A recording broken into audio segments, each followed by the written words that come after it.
Yes! Oh, it is. It is. Man of the match with Alex Donno. Oh, I'm Alex Donno, and I'm with you here on OnsideRadio.com. Go to our website, OnsideRadio.com. That'll tell you all the different places to listen live, including a handful of free mobile apps. Like I was listening on the way up today on the Radio FM app. Had it going through the Bluetooth, through the car speakers. I was serenaded by the Onside Zone throughout my drive up here today. Caught the end of Kai's Corner as well. Kai Chen Chisholm does an awesome job from 10 a.m. to noon every day. So there are a number of different free apps to listen to us when you download something like the MyTuner radio app or the Simple radio app. Then you search for Onside Radio, make us your favorite station, and you're good to go. We also encourage you guys, if you're stationary, would not recommend this for those of you driving for obvious reasons, but if you're stationary, home, office, you corporate time-stealing weasels, you can watch us live on YouTube. You can watch us and stream the audio as well there. YouTube app or youtube.com. Just search for Onside Radio, subscribe to our channel. What I love about YouTube, and we're getting the show, there's always usually a couple of minutes where we're switching from the Onside Zone, then we've got to restart the show for my show. We're up and running now. So the new feed for YouTube is up and running right now for Man of the Match. If you go Onside Radio on YouTube, you're going to see Live Now in red. You'll see which one is playing live now, and that's us here. And we'll have fun on the YouTube live chat. That's what I love about the YouTube when we're watching streaming live, because you can not only send messages to me, but you guys have a chat room where we can all conversate as a community, right? We can all interact because you're not only sending me messages that I can read, but you can read each other's messages. It becomes a whole chat room, and it's awesome. Or if you want to get in touch with us the old-fashioned way, the text line is always open here on a Foodie Friday, 844-416-8123. That's 844-416-8123 on the text line. We always love to go through the texts as well. What a week we've had. Yesterday, the Godfather, Pat Riley, wins the trade deadline in the NBA. He gives up Kelly Olynyk and a few cadavers and gets you Victor Oladipo and Nemanja Bjelica. Unfortunately, neither of them are going to be able to make their debuts tonight, but it's coming soon. It's coming very soon, Heat fans. Pat Riley wins the trade deadline yesterday, and then Chris Greer wakes up this morning, looks at those Riley headlines, and says, "Hold my beer." And then the Dolphins general manager goes to work. Initially, trading down from number 3 to number 12, dealing with the San Francisco 49ers. And then after acquiring that, so let me go through these. So from number 3 overall to the 12th pick, and then they make another huge deal minutes later. Like I had just started reacting to the 49ers move that got the Dolphins a couple of extra first-round picks and traded you down to number 12. And then a few minutes later, they're not done. They're not done. They traded that number 12 overall pick, number 123 overall, and a 2022 first-round pick to the Philadelphia Eagles for number 6 overall and the 156th pick this year. So basically what happened was the Dolphins moved down 3 slots, but they added a future first-round pick in the process. So, okay, you're asking, why didn't they just trade down 3 spots with the Eagles? Why did they trade down 9 spots and then trade up 6 spots? Clearly, the Eagles must not have been able or willing to do the trade initially. So, the Dolphins found the opportunity to pull off 2 deals, drop 3 spots. And my expectation here is, and let's remember, guys, this is going to be a top-heavy draft with quarterbacks, right? We know Trevor Lawrence is going to be the number 1 overall pick. We've long suspected Zach Wilson is going to be number 2 overall, likely headed to the New York Jets. And if you saw what Zach Wilson was doing today at his pro day, my God, that throw across his body that he made 50 yards down the field while running to his left, dead on, right on the money. I know it's a pro day throw, no pads, no pressure, but just the physical ability to make that throw. The video's all over the internet if you want to look for it. I stumbled upon it on Twitter. It was on SportsCenter today. Just an absolute sick throw that Zach Wilson made. He's going to be the number 2 overall pick. Justin Fields is probably going to go number 3 overall. Hell, there's a chance that Trey Lance may go number 4 overall. So the Dolphins, who are not going to draft a quarterback, every Dolphins fan has known that. I know the national media is still figuring that out. But the Dolphins, who are not planning to draft a quarterback, Chris Grier is saying to himself, when he was sitting at number 3, before ultimately moving down 9 spots and then moving back up 6 spots, ultimately winds up with a 6 overall pick, he's thinking, yeah, the player that I want at number 3 is likely going to be there at number 6 anyway. So if I can make these deals and I end up dropping 3 spots but getting a future first-round pick and swapping a 4th with a 3rd rounder, so we're improving our future coffers as well, this is a dream scenario. This caught me off guard a little bit because, normally when you get wheeling and dealing like this with first-round picks being traded, it usually happens right before or even during the draft. So I was not expecting any of this today.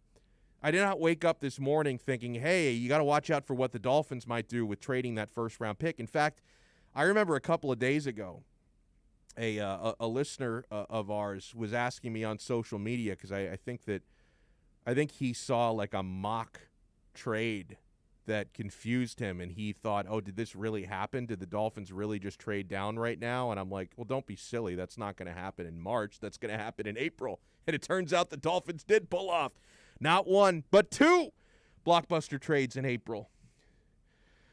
Certain members of the national media are driving me insane. I know people are giving a lot of hell. Like Tito Bonach is going after Pete Prisco from CBS. And I know he's not the only one. The national media they're not allowing themselves to give Chris Grier credit for what he's just done.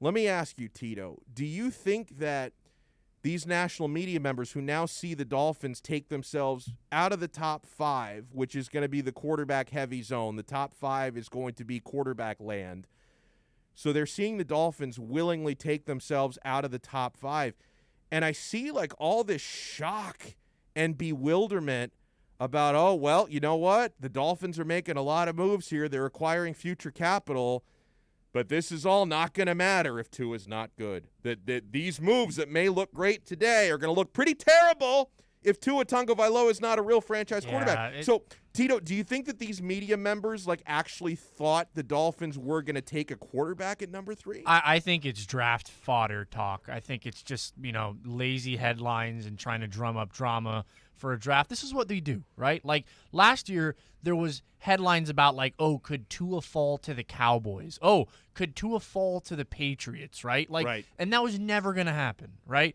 The Dolphins made it clear. They loved Tua. They wanted him at 5, and they took him. And now that the draft is coming up, I would suggest everyone buckle up because it's going to be more draft crap headlines coming through in the final couple weeks here. But to me, it's such low-hanging fruit to keep saying oh, the Dolphins concerned about their quarterback. Oh, they traded back. Why wouldn't they just stay at 3 and take another QB? They've made every decision this offseason to reinforce that Tua is their quarterback. Now, let's point something out here, though, Donno.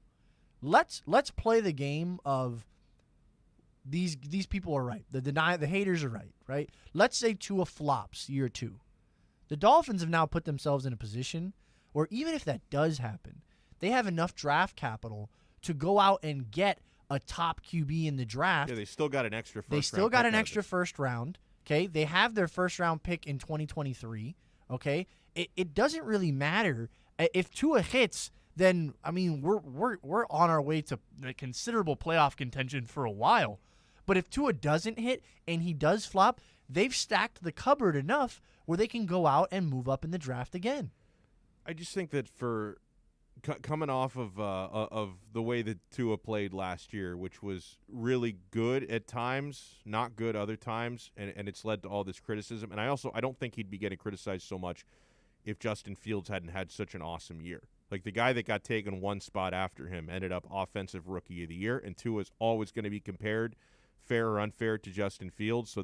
Justin Herbert, not Fields. I get my Justins mixed up. He's always going to get compared to Justin Herbert, who was taken 1 spot after him and put up tremendous numbers in Los Angeles last year. So that's always going to happen. But, I really think, man, in this case, Chris Grier would have been criticized either way, right? I mean, these media members are acting as though, oh, you shouldn't commit so much to Tua.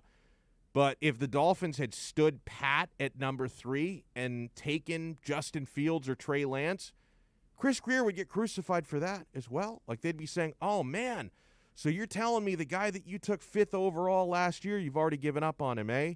Wow, that's not good general managing. That's wishy-washy. How come you screwed it up so badly last year? What are you doing? It's like the media would have been willing and waiting to rip Chris Grier a new one, no matter what he did here. Instead, you've got a general manager who is committed to not only developing his young quarterback, but also putting his young quarterback in every possible position to succeed.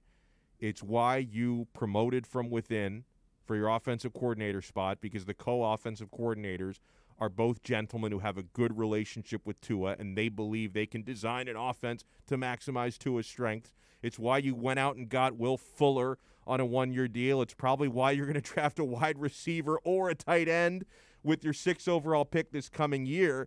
And, if you've seen Tua, who actually has an offseason where he's not recovering from hip surgery this year, is out there throwing passes to his wide receivers, and he's putting on muscle. So he actually can focus on his body, like his body in terms of quarterbacking, not his body in terms of rehabbing from surgery, which is what he had to focus on last year. I would be shocked if Tua doesn't significantly improve next year. I'm not making any declarations about, making an AFC championship game or making a Pro Bowl. But, relative to the way he was seeing the field a year ago and the numbers he was putting up a year ago, I would be shocked if there are not significant improvements because of the weapons around him, the leaps he's going to take with the way he sees the field and the way he makes his decisions and the physicality. Like, I would be shocked if Tua is not dramatically better next year from what he was this past season. I think this. Even if, like you're saying, I'm hypothetical. I can't even say that word. Hypothetically speaking, it's a tough one. If he doesn't exceed expectations or live up to expectations with his performance, the Dolphins have stacked the future draft latches, which is a very Patriot thing to do, by the way. Yeah. Like, once again, Chris Grier is showing how much he thinks alike the old Patriot way, but they've stacked the next couple draft classes with future picks enough to make a compelling offer so that if they feel like, hey, we have hit a breaking point with Tua, we are no longer believe he can be the guy, they can go out and seek another quarterback. And like you're saying, Donno, now they put themselves in a position where it seems very clear that this draft is going to be very much geared towards giving Tua the complement of players he can thrive with. Yeah, no doubt about that. Texter writes in, Marla reaches out to us. My opinion is that it's dumb to trade down when a team has a top 5 pick. Stay with 3rd overall and make your best selection. Here's why I disagree. If you're committed to not drafting a quarterback, then it doesn't make a whole lot of sense to stay at number 3. Like, number 3 is prime quarterback real estate, okay? And now San Francisco has that number 3 pick, and they desperately want a quarterback. Jimmy Garoppolo's days there are numbered. Whether he plays there one more season to provide the bridge or they deal him this offseason, his days there are numbered. They want to start fresh. They want to recommit to somebody else, okay? So staying pat at number 3 when you don't want a quarterback doesn't make a whole lot of sense, because you have to look at it this way from Chris Grier. Now maybe you disagree that they should be thinking quarterback, but unfortunately for you, Chris Grier doesn't feel that way. So Grier likely believes he can get the same player at number 6 that he'd be wanting at number 3. So why not trade down and acquire extra assets? We'll continue the conversation on the other side. Hey, at 3:45, we're going to get our best bets of the weekend from Lee Sterling from ParamountSports.com. 4:30, we're going to talk some Dolphins football with Omar Kelly. 4 o'clock, we're going to talk about the Godfather, that Pat Riley and the Miami Heat. They lose again last night, but yesterday was a W, right? They may have lost on the court, and they got screwed over by a referee. We'll get more into that. But yesterday off the court was a W for Pat Riley. Giancarlo Navas is going to join us at 4 o'clock to break down the Heat's trade deadline. So we have a lot to come. You're listening to the only locally owned sports station in South Florida, OnsideRadio.com. We'll be right back to the Man of the Match with Alex Donno. You can join us on the Onside Sports Line, 888-441-4623. That's 888-441-4623. Listen to OnsideRadio.com anywhere by downloading the MyTuner Radio app in your app store. Or go to MyTunerRadio.com on your web browser. OnsideRadio.com. South Florida sports leader. Hello, Inter Miami CF fans. Download the Drink AR app and play inside a first-of-its-kind virtual soccer stadium, hosted by Bodega Trevento and Inter Miami CF, and celebrate your passion for soccer from the comfort of your own home.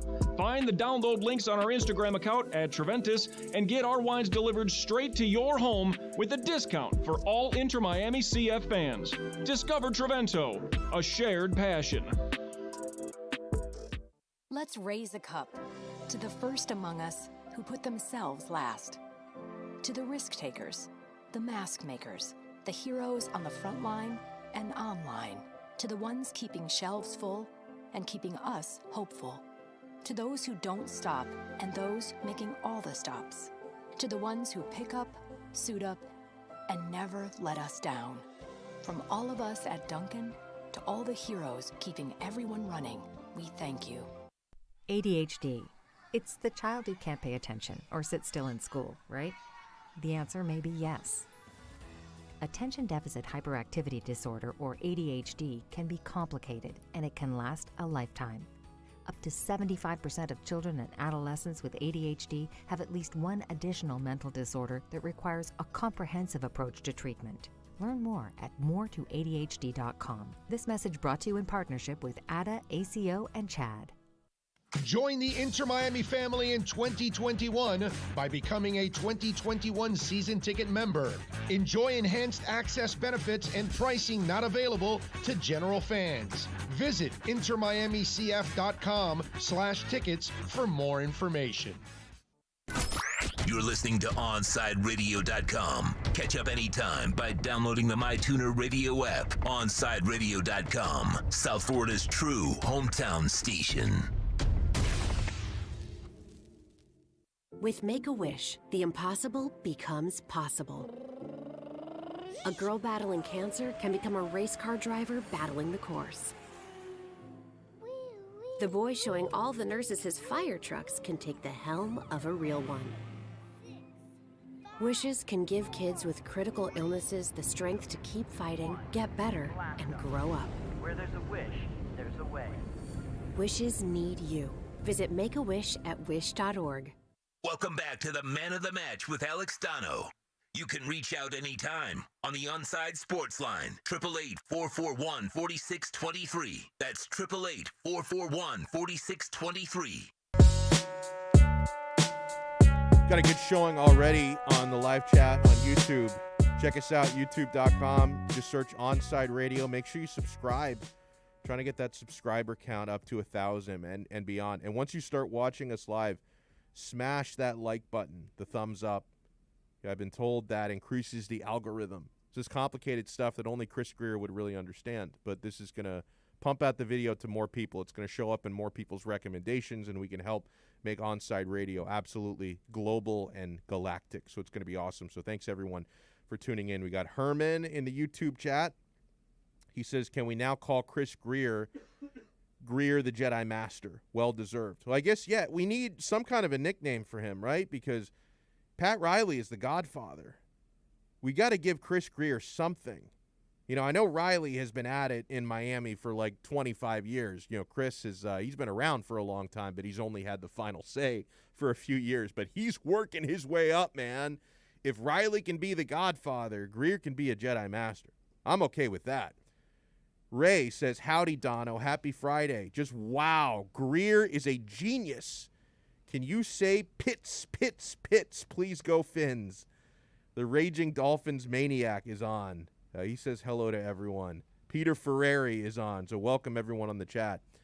All right, so now the question becomes here. At number 6 overall, who are you hoping the target ends up being? And how many of the skill position suspects do you think are still going to be on the board at number 6? I feel like Jamar Chase may be out of the picture. I'm hoping Penei Sewell is out. Yeah. That's the one that, God, I hope he's out of the picture. He's not going to go past Cincinnati. Yeah, that's what I'm going to say. It would be negligent acts by the Bengals if they don't take Penei Sewell to protect Joe Burrow after the beating he took. God, yeah. Yeah. So do you think let's just throw this out there, right? If Jamar Chase, Devontae Smith, Kyle Pitts, and Jalen Waddle are all still on the board available at number 6. First of all, if they're all still on the board, stroke of genius by Greer, right? Because you're not paying them top 5 money anymore. At 3 overall, one of those guys likely would have been your pick. If you could have the same choice at number 6, then Chris Greer deserves a goddamn statue. Donno, in terms of Dolphins trades, Big O and I touched on this. This might be the best Dolphins trade in a while, right? I know they traded for Shula, which I didn't know that till today. Well, now, do you mean this specific one, or do you mean Laramie Tunsil? Because Laramie Tunsil was has the catalyst, I guess. Yeah, it was the catalyst from all of this. That started the whole thing. So I think you have to say it was the Laramie Tunsil trade, because none of the rest of this stuff is possible. It's a chicken or egg thing, right? Yeah. We can't get to here without the Laramie Tunsil trade. So yeah, maybe that Laramie Tunsil trade is now paying off dividends 3 years later, 4 years later, potentially, because we got a 2023 first from San Francisco. Mm-hmm. To me, also, I said this. It feels like this makes it sound like there's the first 3 picks are going to be QBs, because I absolutely think that they will be. Because obviously San Francisco didn't move up 9 spots not to take a QB. Exactly, and the Jets would have to be high not to take Zach Wilson. Exactly. Not only that, but if they're not taking Zach Wilson, they should have been open for business. Right? Because if you're saying, the San Francisco 49ers want to take a QB, why not just mortgage that second pick if you're the Jets, if you're not taking a QB? The fact that they didn't do that makes it sound like Jets are taking a QB at number 2. It's probably Zach Wilson. Yeah. I would imagine 3 is one of Fields or Lance. Yeah, could be either one of those. And then it gets tricky at 4, right? Because a lot of people... Who's got 4, Atlanta? Atlanta, and a lot of people have pegged them to take a QB.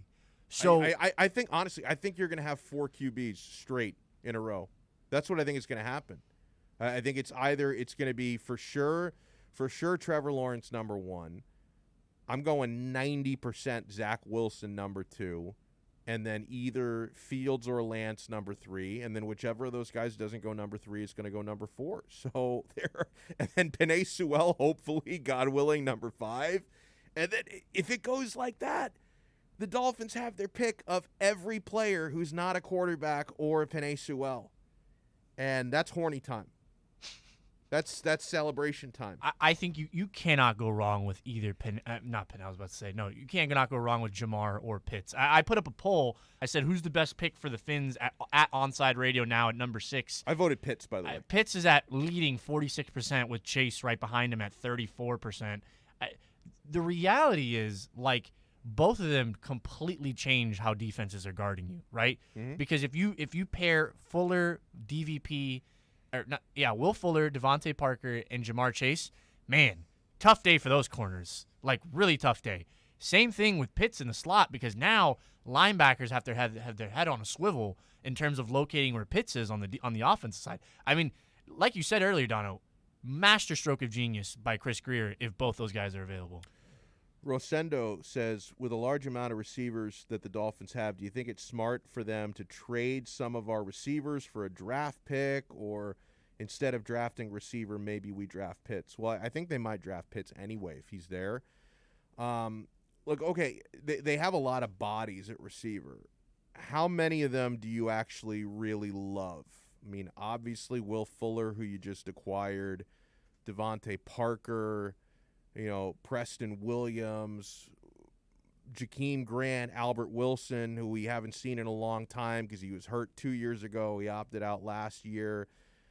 I still think that one of Albert Wilson or Jakeem Grant is going to end up getting released. You know, they just re-signed Mac Hollins, but that's really more for special teams because he's an unbelievable special teams gunner. So hopefully he doesn't have to see the field a whole lot at wide receiver. Who am I leaving out? Lynn Bowden.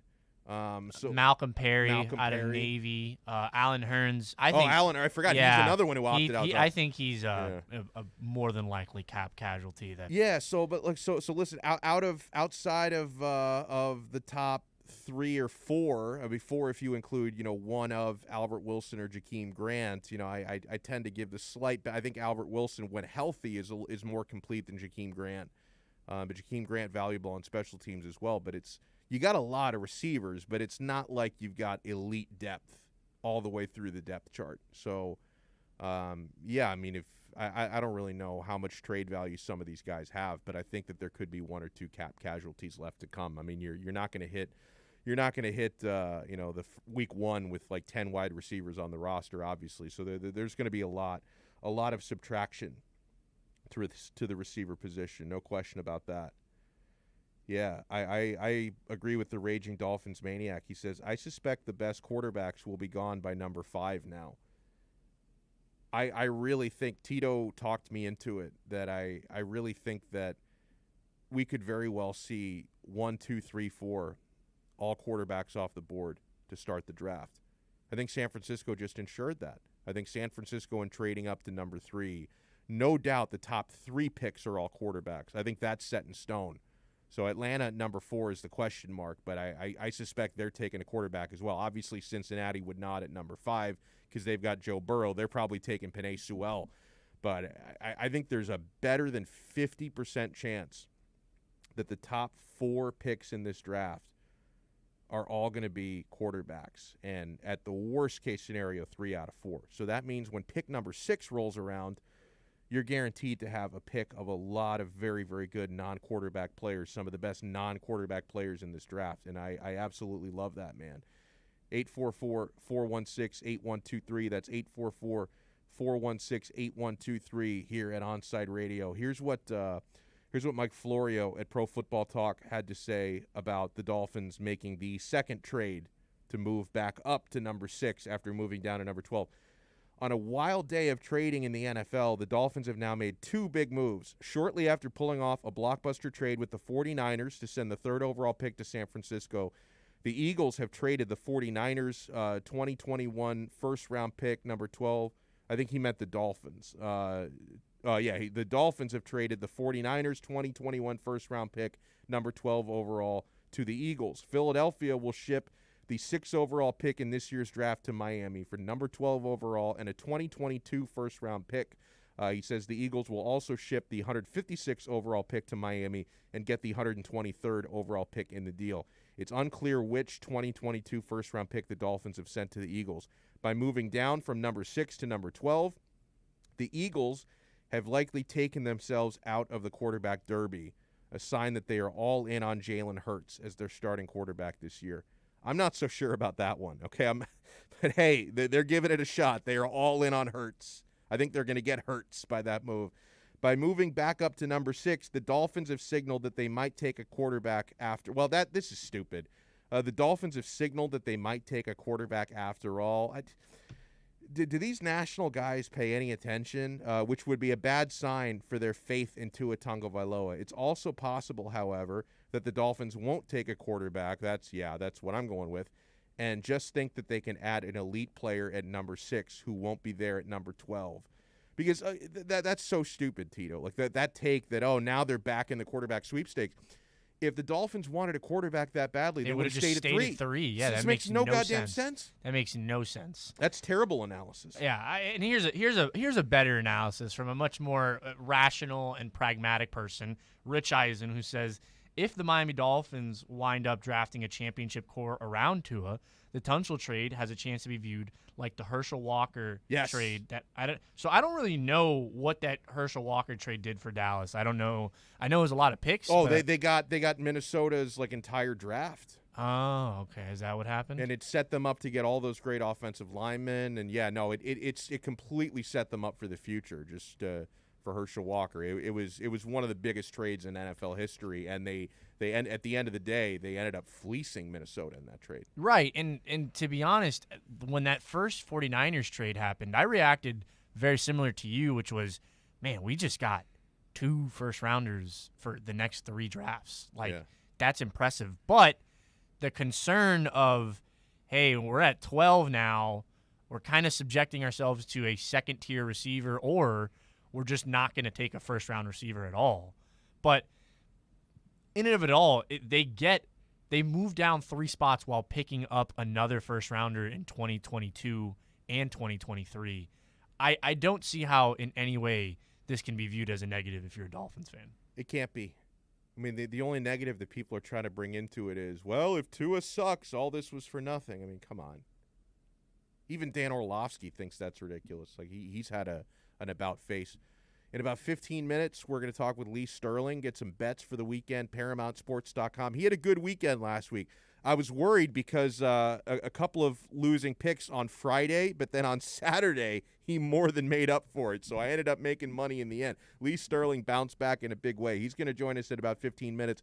I want to play some audio from Pat Riley. Chris Greer stole the spotlight. Like we've done the first 32 minutes of the show on Chris Greer and the Dolphins. I want to play a couple of audio bits from Riley, who spoke after the Heat got robbed by the referees against the Portland Trailblazers last night. But Riley spoke about his trade deadline theatrics yesterday. He did some really good stuff. So keep it locked right here. Hey, make sure you get the brutal honesty every day from noon to 3 with Orlando Alzagari, the Big O in the Onside Zone, every day from 12 to 3 right here on OnsideRadio.com. We'll be right back to the Man of the Match with Alex Donno. You can join us on the Onside Sports Line, 888-441-4623. That's 888-441-4623. Onside Radio, the only choice for the South Florida sports fan. Listen to every Inter-Miami CF match on your home for La Rosa Negra, OnsideRadio.com. Catch us every day on the MyTuner Radio app.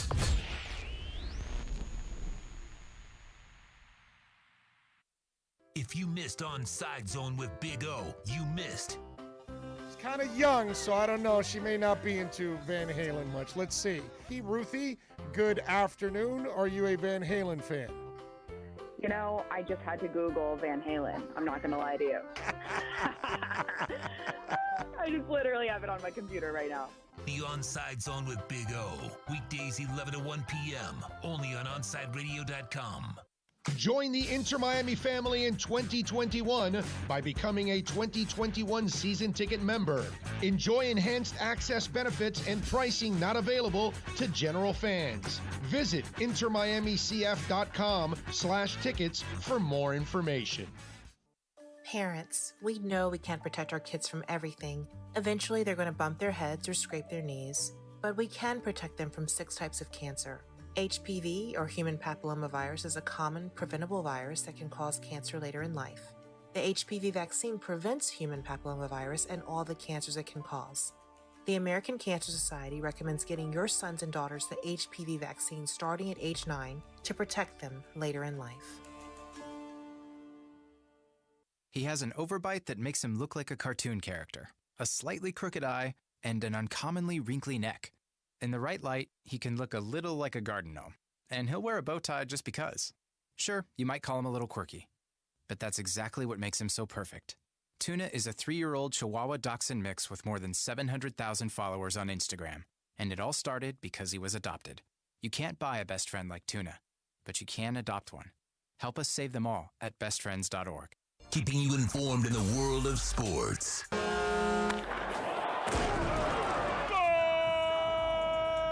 With an OnsideRadio.com sports update.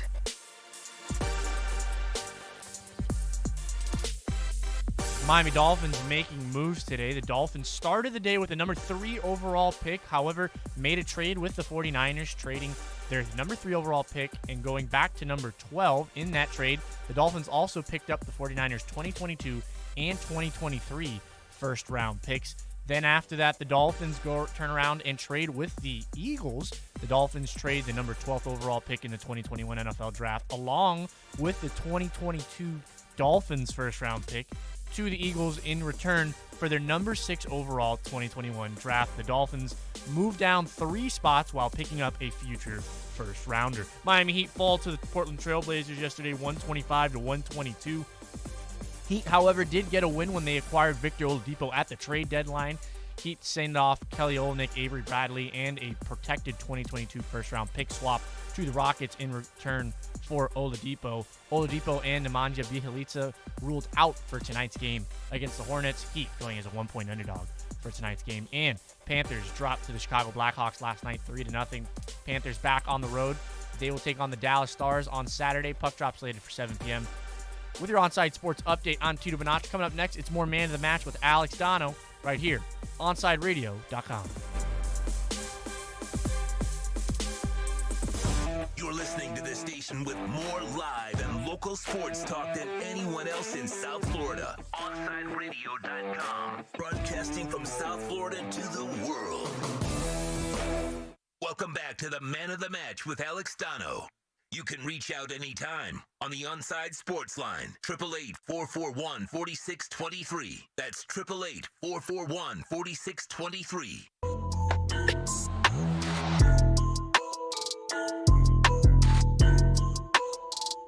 Tito and I had a lot of fun late night last night going on hangover time with Alphonse Sidney and the crew. They got a really, really fun dynamic there.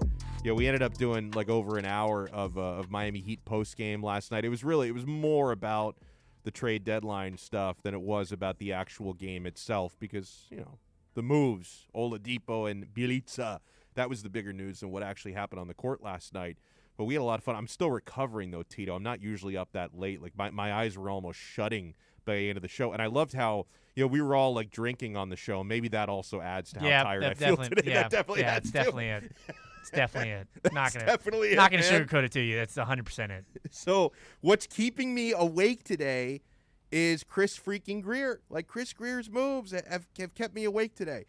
But, you know, one thing that I had missed last night, so I'm glad I caught some of the video replays and the audio this morning. You know, after the game last night, Pat Riley addressed the media to talk about his master stroke at the deadline. You know, acquiring Bjelica for nothing and acquiring Victor Oladipo for basically nothing. I mean, the only worthwhile player that was traded away yesterday was Kelly Olynyk, and he's been replaced by Kelly 2.0, which is Nemanja Bjelica. So that was a stroke of genius. And I know another part of this that people love is Riley was able to make the team noticeably better yesterday without giving up one of the children.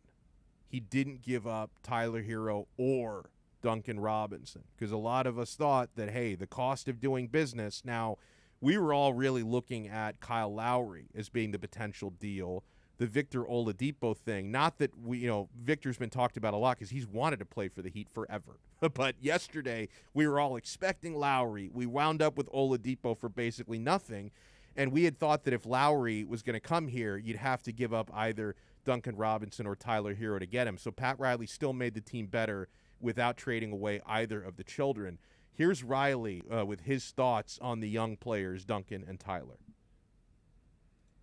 When you look at our young guys, especially even with Bam and Duncan, and you saw what Tyler did tonight. He had 29 and he didn't even think about it. Their upside, I think, is so big that you don't know right now. But when you see 29 or 25 or 8 threes or whatever Duncan can do or Tyler can do, you can't let go of those two assets. You just can't, because they could become truly great. They're very, very, very good players right now. And I think they're probably a year or two away from maybe what their early max could be, from a production standpoint. So I'd hate to have that, come back at us, if we were to do something, and try to move them, but we're not going to. And so, from that standpoint, I think, what happened today is that you're going to see Duncan, you're going to see Tyler. Whatever happened to them in the bubble last year, they benefited from. The finals were a little tough for them. The percentages are down somewhat this year for a number of reasons, whatever they are. They can be fixed. Players go through shooting slumps, but it would be very, very hard for Duncan to average 44%, for a long period of time in his career. He's going to have those periods where he'll shoot 50%, or maybe because of the defense, he'll shoot less. But, we're happy with both of them. And the fact that they're both going through somewhat of a shooting slump, they'll come out of it because they work hard. Riley, very complimentary of Duncan and Tyler there. Here's the genius, though, of what Riley said. Keep in mind he's the Heat president. Spoken like a true politician. I'm not doubting, the love and admiration he has of those two players, but we'll never actually know how close he was to dealing either of them away yesterday, especially Duncan. I do believe that he desperately did not want to deal Tyler, but I think Duncan could have very well been shipped away yesterday, ultimately wasn't, and so the brilliance of that is we really don't know how close either of those guys was to be getting traded, and then after neither of them get traded, Pat Riley comes out and says, no, we'd never trade them, they're too valuable. So, I mean, it's empowering, right? Like, we'll never really know what happened behind the scenes, but Duncan Robinson and Tyler Hero, they hear what the legend, the GOAT, the Godfather, Pat Riley said about them, and you bet your ass that's going to motivate them and empower them. In fact, both of them, especially Tyler last night, Tyler looked so comfortable and so loose after the trade deadline passed and he was still here. I do believe that was in his head in recent games, the specter of potentially being traded, and it was like a weight lifted off his shoulders last night. And then now, after that game, you've got Riley coming out and talking about how valuable they both are. That's going to be empowering to them. Like, business is business. We'll never really know how close Riley was to dealing away either of them, but it really looks good for Riley to come out and say, oh, no, we would never. We love them both. And, I take it with a bit of a wink, and Riley is fantastic at what he does, and now both of those guys are going to be motivated to run through brick walls for Pat Riley. I'm motivated to run through a brick wall for Lee Sterling. Going to get some bets for the weekend when we come back. Hey, take Onside Radio everywhere you go with the radio.net app. Download the free app and listen to your favorite OnsideRadio.com hosts. Go to our website, OnsideRadio.com, and download radio.net, then search Onside Radio, South Florida sports station. We'll be right back to the man of the match with Alex Donno. You can join us on the Onside Sports Line, 888-441-4623. That's 888-441-4623. You're listening to the only sports station in South Florida that likes to take your calls. 888-441-4623. We connect with a South Florida sports fan because we are South Florida. Locally owned and operated. 888-441-4623. OnsideRadio.com. South Florida's home for real sports talk. You can connect with us at OnsideRadio.com by sending us a text at 844-416-8123. Save it on your cell phone, 844-416-8123. No better place to send your comments, ask questions, win prizes. OnsideRadio.com, the only choice for the South Florida sports fan. For over 20 years, Mr. Glass has been committed to the safety and satisfaction of our clients. Our products are the culmination of innovative engineering, aesthetic appeal, and the highest levels of quality. Through our legacy, Mr. Glass strives to impart the true meaning of quality, service, and sustainability to new generations. Reputation, experience, and trust is why clients choose Mr. Glass. Live the future now. Locate a dealer near you today. Big O for M&S Air Conditioning. Air quality in your home and business is more important than ever. That's why you've got to call M&S Air Conditioning and let them install a high-efficiency polarized air filter in your AC unit. Folks, it attracts, captures, and destroys biological contaminants to improve your air quality. With stellar customer service, answering your call from 7:30 a.m. till 9 o'clock p.m. For more info on high-efficiency air filters and their preventative maintenance plans, visit M&S Air Conditioning at ac-florida.com. You're listening to the station with more live and local sports talk than anyone else in South Florida. OnSideRadio.com. Broadcasting from South Florida to the world.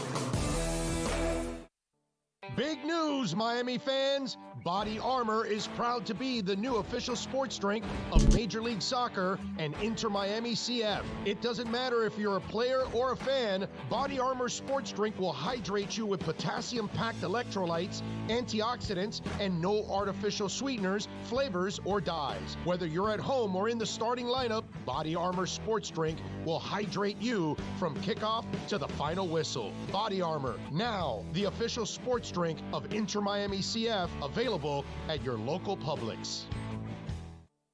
You're listening to the only sports station in South Florida that likes to take your calls. 888-441-4623.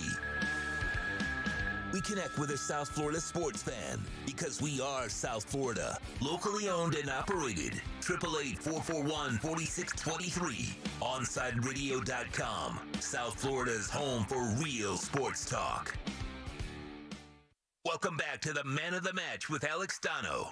You can reach out anytime on the Onside Sports Line, 888-441-4623. That's 888-441-4623.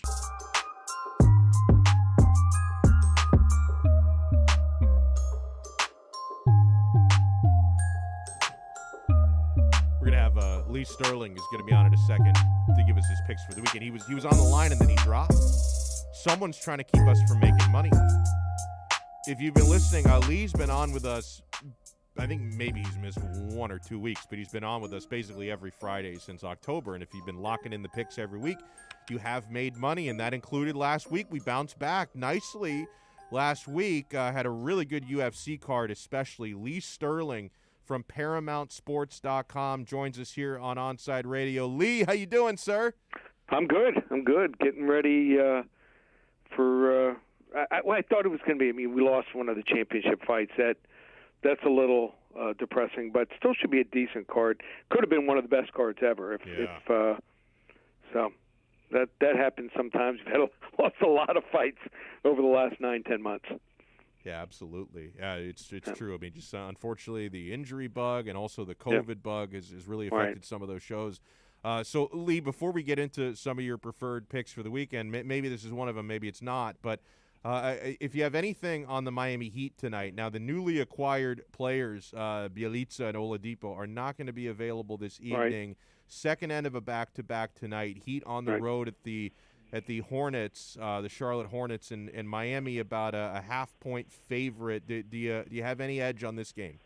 Tough game. I mean, if I was to bet this is what I would call my $25 bowl of popcorn game.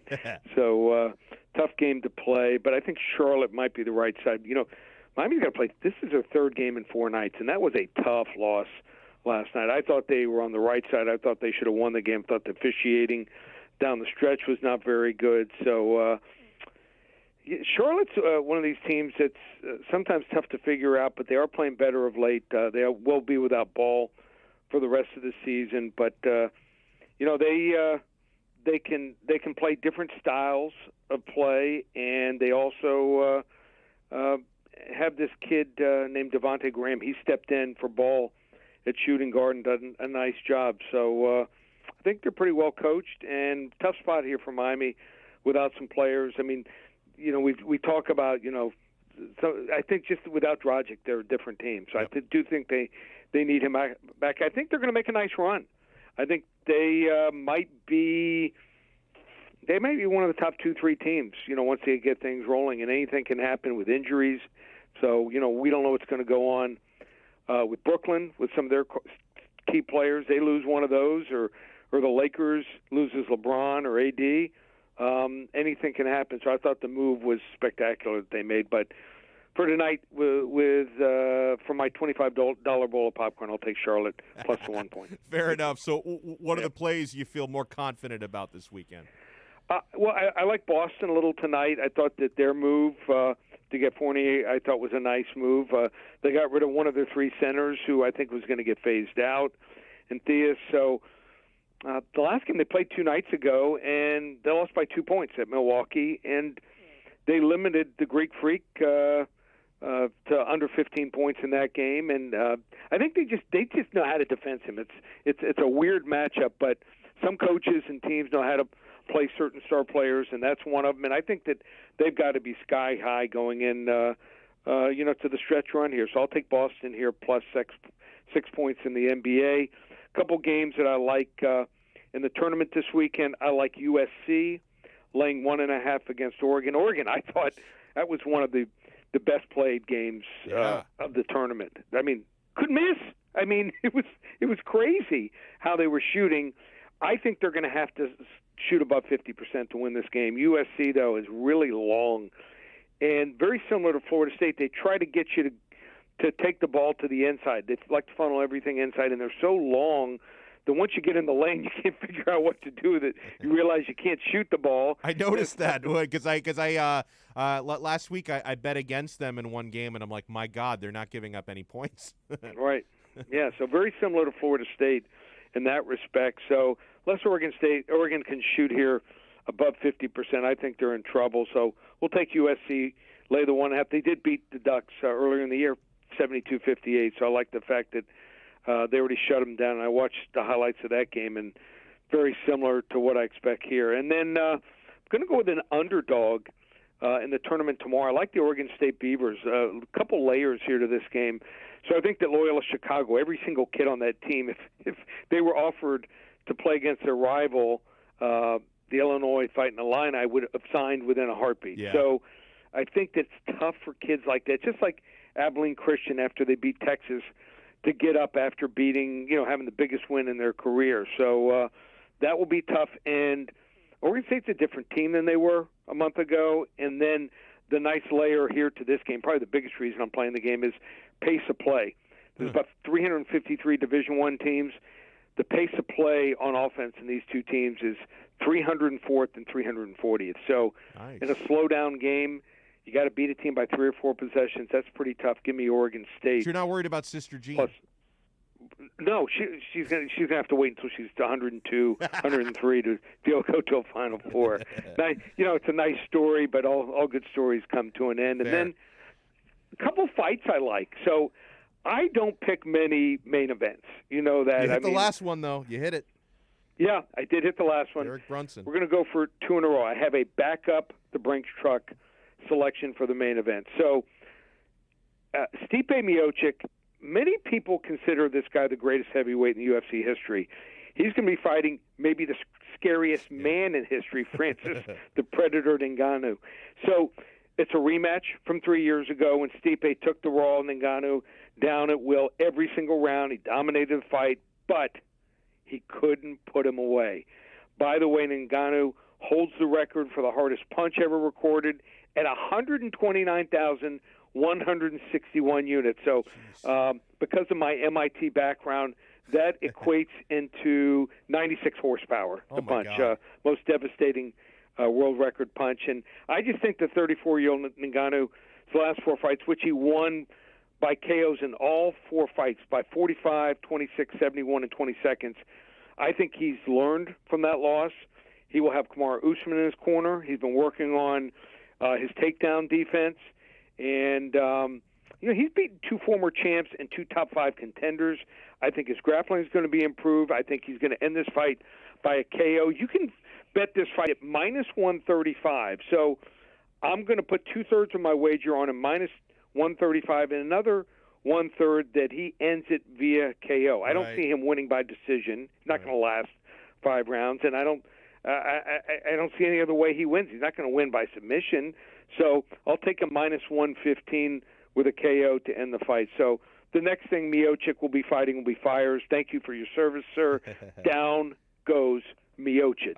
So that's my strongest fight. And then I also like the second fight of the preliminary card, a featherweight division. We're going to go with a Venezuelan fighter named Omar Morales. He's fighting New Zealander Shane Smokin' Young. So the 35-year-old Morales, he's a large heavyweight, tried moving up to lightweight. I just don't suggest this for many fighters. We've seen many times over the last month, fighters try that and they suffer defeats. He suffered his first professional loss here by decision to a talented fighter. At featherweight, though, I think he has a size advantage over most opponents and has an impressive win over kicking sensation Gabriel Benitez, who actually won his last fight and looked really good. So the most exciting thing about his opponent, Shane Young, who is yet to win a fight outside Asia and Oceania, is him performing the Haku war dance. So it's a fun dance, but in Young's last fight, he suffered a devastating head kick KO in only 1 minute and 16 seconds to newcomer Ludovic Klein, and he really has no impressive wins in the UFC. He fought 2 guys who had to travel overseas to fight him, and I just think that Morales will overpower Young in a striking match and win a unanimous decision here if he doesn't knock Young out. I just think Morales is a higher caliber fighter from what I've witnessed. I think Young should try out for Dancing with the Stars. So we'll take Morales here and lay the 185. I like all your picks, including Ngannou over Miocic, and I really hope you're right about that one because, Lee, Stipe Miocic is so boring. And like you said, you know, I appreciate the fact that I've seen worse. I think Woodley's the most boring fighter. And the thing is, like, I'm not even just talking about in the cage because Woodley's actually a pretty interesting guy even outside of the cage. You think so? I think he's got so many. He carries so much resentment and anger issues. Maybe he's a good guy. You know, I don't know about that, but it doesn't come across well. That's my opinion. I hear you. I just find Stipe boring. Yeah, I just find even though like Stipe's got a good story because like you mentioned, he's a firefighter and he's kept that job even since he's won the UFC title. Like he's stayed fighting fires, which is really cool. Yeah, two good guys. I just think that the Predator, it's his time, and you know. I think he's learned from what happened to him. He had a couple shots. He came literally inches away from knocking out Stipe in the first fight. I thought he was about to take him out. He just missed on a couple punches in the first round of the fight the last time they fought. But I think you learn. A lot of fighters learn from that. And, you know, sometimes also when you get to 38, your reflexes go. Yeah. And then on top of that, you can't take a punch sometimes. You see guys that can take that same punch at 32 and 34, and even though heavyweights do get better, they probably are at their best between 33 and 36. Yep. Sometimes you get to that 38, 39-year-old moment, and you get hit with a punch, and you can't get out of the way, and you just can't shake it off. So really good stuff. Lee, he likes Ngannou over Miocic and Morales over Young in the UFC. He likes Oregon State. He likes USC. He likes the Boston Celtics tonight. And, not necessarily a strong play for the Heat Hornets game tonight. But if you guys do want to, for entertainment purposes, to enjoy the game a little bit more, lean to Charlotte tonight. But the other plays are the stronger ones. Lee Sterling does a fantastic job. His website is ParamountSports.com. He doesn't pay us to come on. We don't pay him to come on. We're just looking to make some money, and we appreciate him doing this with us. Lee, thank you so much. Have a great weekend. You too, buddy. Take care. Fantastic. Really, really good stuff there. I like it a lot. All right, 4 o'clock hour coming up. Tito, can you hang? Actually, we got Giancarlo Navas coming up, and then we'll get into Foodie Friday after that. We'll talk some Miami Heat with Giancarlo Navas when we come back. This is your home for Miami Heat fans all over the world, OnsideRadio.com. We'll be right back to the Man of the Match with Alex Donno. You can join us on the Onside Sports Line, 888-441-4623. That's 888-441-4623. You're listening to the home of Inter Miami CF. His strike is a decent one. It's fired into the top right corner. Gonzalo Higuain opens his account for Inter Miami. OnsideRadio.com, where the passion for La Rosa Negra runs deep. You're listening to OnsideRadio.com. Catch up anytime by downloading the MyTuner Radio app. OnsideRadio.com, South Florida's true hometown station. OnsideRadio.com knows gamers need a home. Can you dig it? That's why for the next 60 seconds, Can you count, suckers? here's your Onside Radio e-report. with Toast. The NCAA has announced plans for an esports tournament series so gamers can get collegiate exposure with chances at scholarships. The first tournament will be a 10-conference Fortnite tourney that will take place in May. And the 31st Southeast Asian Games will be held in November, and for the second straight year, esports will be a medal event. There will be 10 esports competitions across 8 titles, including League of Legends, FIFA Online 4, and Wild Rift. Before you get excited and think Call of Duty will one day be a medal event in the Summer Olympics, the IOC's recent agenda put a focus on virtual sports as opposed to traditional competitive gaming titles. Happy gaming. Stay in touch in the world of gaming with the Onside Radio E-Report. You're listening to the station with more live and local sports talk than anyone else in South Florida. OnsideRadio.com. Broadcasting from South Florida to the world. Welcome back to the Man of the Match with Alex Donno. It's all yours. Just keep it right here. You can reach out anytime on the Onside Sports Line, 888-441-4623. That's 888-441-4623.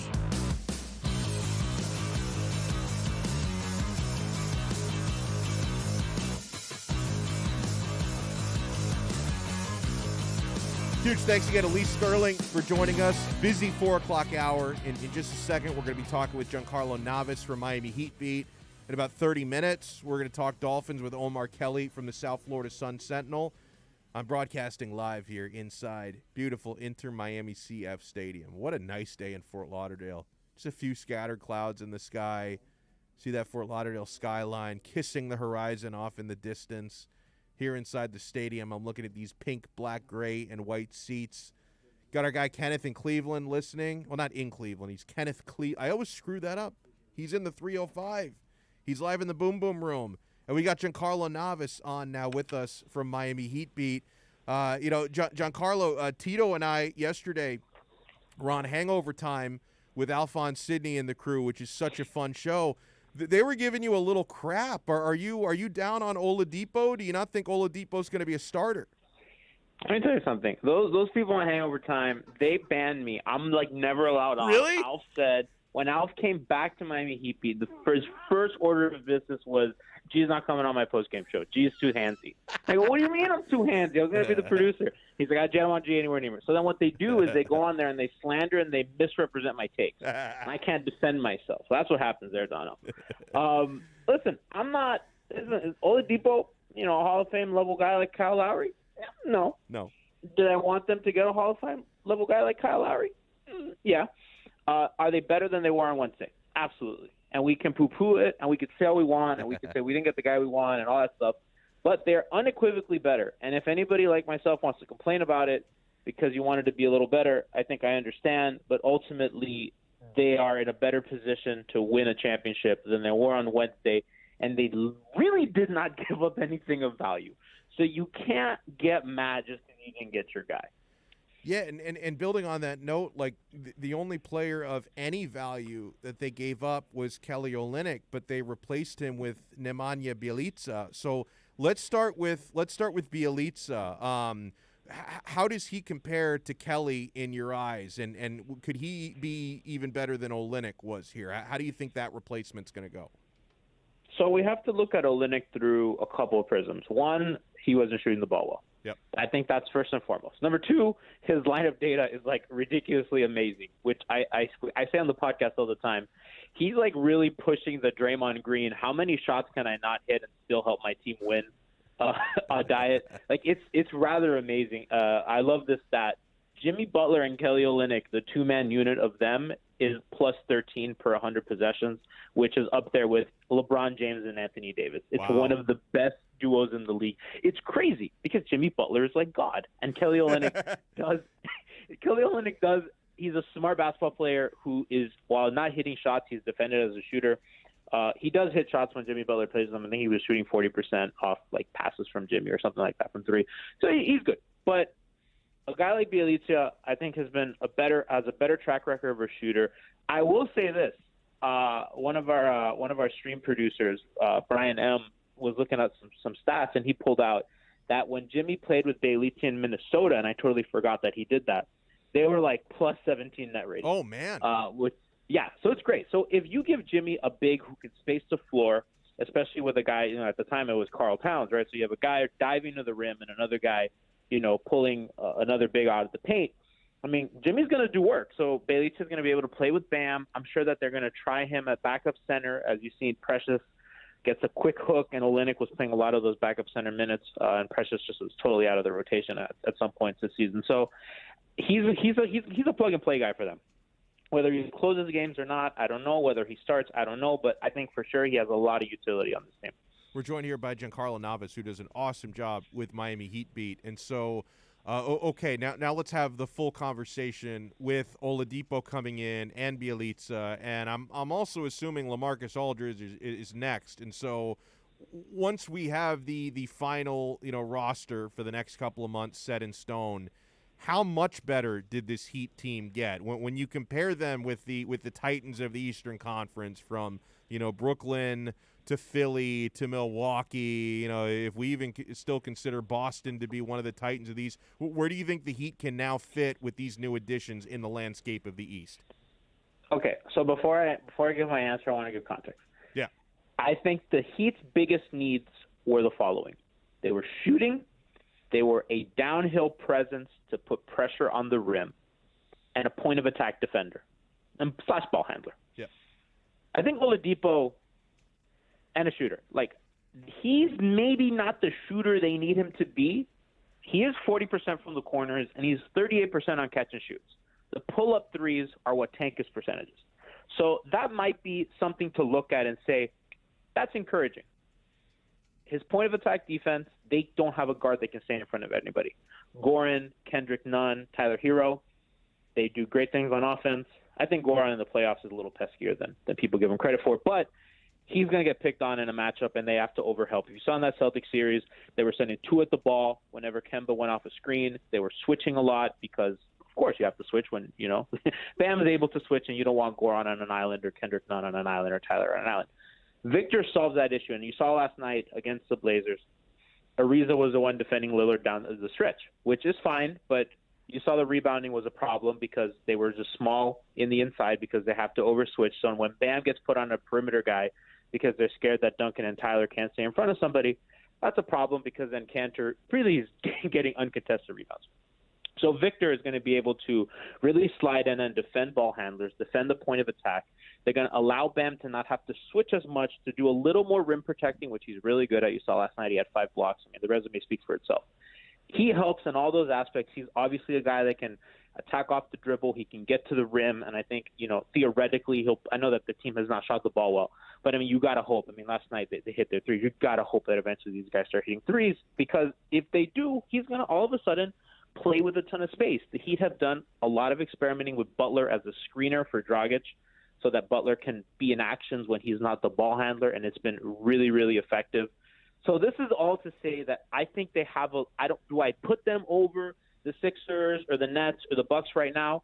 It has to be seen. I don't know what Victor's going to give them. Do they have a chance? And I say, if things go their way, if Embiid's not 100% when he comes back, if Kevin Durant's not 100% when they come back, if the Bucks really have not proven that they can fix their playoff woes, I'm not discounting them making the finals. If things break right for them, I'm saying that they have addressed their needs enough that if you get 85% of all NBA Victor Oladipo, and if the shooters figure things out, I'm not saying that they can't make the finals. That's well said, and I agree. Giancarlo Navas is with us here on Onside Radio. He does a great job on Miami Heat Beat. So, we talked about the deals that did happen. Let's talk about the one that didn't happen, because throughout the day, we were all sort of distracted by Kyle Lowry. Maybe that was the red herring. It ends up being Oladipo. But throughout the day, we're on Kyle Lowry watch, and I was really surprised that he didn't get dealt, right? Because, a couple of hours before 3 o'clock, when we started to see these reports that now Toronto is telling teams that they might just take him into the summer, I thought that was a bluff, and maybe it was. But Pat Riley called their bluff, and a deal didn't happen. And so do you have any insight or any inkling on what Masai Ujiri's demand might have been, and do you think Pat Riley was right not to meet it? So the intel I had was, and from what I understand, that he couldn't get a pick. And so the way that pick protections work is you can't technically trade. They owe Oklahoma City their 2023 pick, and because of that, it's protected.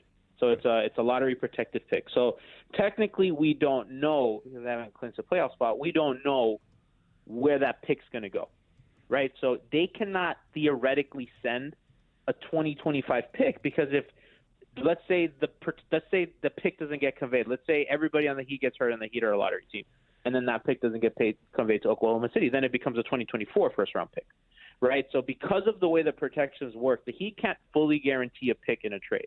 So therefore, you start sending what's called a conditional pick, and this is like really boring, but it's just to put it into perspective of they needed Oklahoma City to play ball, and I don't know that they did. And the reason I don't know that they did is because I was told by people that I trust that like the Cavs and the Warriors were involved at some point in some sort of four-way deal, and that Drummond's contract, because they clearly could not move him, and Kelly Oubre's contract, that those were parts of what was going on, and I know the Heat were really trying to keep Iguodala. So I know that the Heat had a lot of moving parts to that, and it's difficult when you have 50,000 moving parts. Look at the Houston trade. It was the one AB, Miami, Houston. They don't have to get other people involved. And when you start getting other teams involved, other teams have lives. They have stuff to do, and it's difficult when these deals break down and there's a lot of moving parts. So I don't know exactly what happened. I do know that we did report that the Warriors and the Cavs were involved at some point in a bigger deal, and I mean, it sucks because their pick equity for the last 10 years has been awful. Yep. But listen, the Dragic picks were worth it. I mean, they're done conveying those picks after this year, and that clearly was worth it. And that 2023 pick was to offload Mo Harkless in the Hassan Whiteside trade so they can get Jimmy Butler.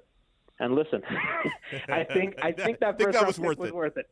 I think that was worth it, right? So you got, for 3 first-round picks, you got Dragic, who's been here. He's the longest tenured player outside of Udonis right now on the team, who's, obviously that's worth it. And, getting Butler in here was worth it. So it's tough. I mean, the Raptors, that's the franchise guy over there. And I think that the deals weren't good. And if you also remember, it's Masai Ujiri, it's Daryl Morey, and it's Pat Riley, right? And it's 3 alpha GMs not wanting to blink, right? They have their pissing contests, and nobody wanted to lose.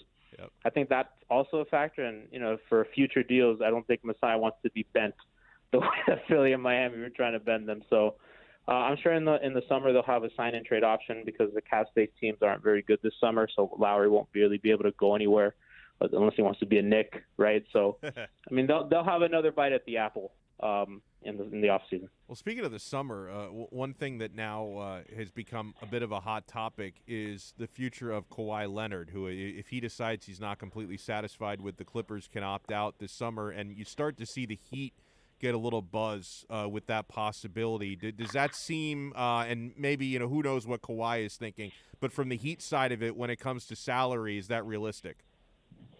So from what I understand, Bobby Marks said on Zach Lowe's podcast yesterday that the Heat have like $25.7 million in cap space. And I think Oladipo creates some cap space because they took more salary than they sent out. So that's also to remember. So if they decline his bird rights, they open up some serious cap space. They don't have quite a max yet, but I mean, I'm sure that they can listen. Pat Riley has shown you that he'll always make space. Right, that there's no way that he won't make space, and there's sign and trades, right? There's ways to do it, right? So if Kawhi wants to be here, I think, Donno, we've learned one thing: where stars want to be, they're going to be. James Harden wanted to be a net. James Harden was a net, right? Like Paul George wanted to be in LA. Paul George got to LA, right? Like these guys, Anthony Davis wanted to be a Laker. He was a Laker, right? So when guys want to be somewhere, cap space be damned. They're going to be there. And the Clippers, with a very strange deadline, swapping Lou Williams and Rondo that each have their own set of issues. The Denver getting better over there. Dallas has a really easy schedule the rest of the way in the West after their slow start. They look to be really good. If the Lakers can get healthy, Utah's obviously playing really well. I mean, if they don't win this year, and if they flame out in the first or second round, I mean, given their seeding, and they have they have issues.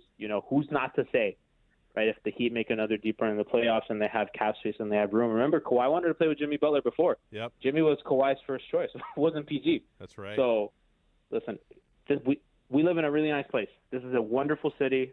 We say it all the time. No state tax, great organization. They're competing for titles, and they have not just a superstar in Jimmy Butler, but they have an ascending one in Bam. And, they're winning. So, they're always going to be in contention for these guys, and they're always going to have the flexibility.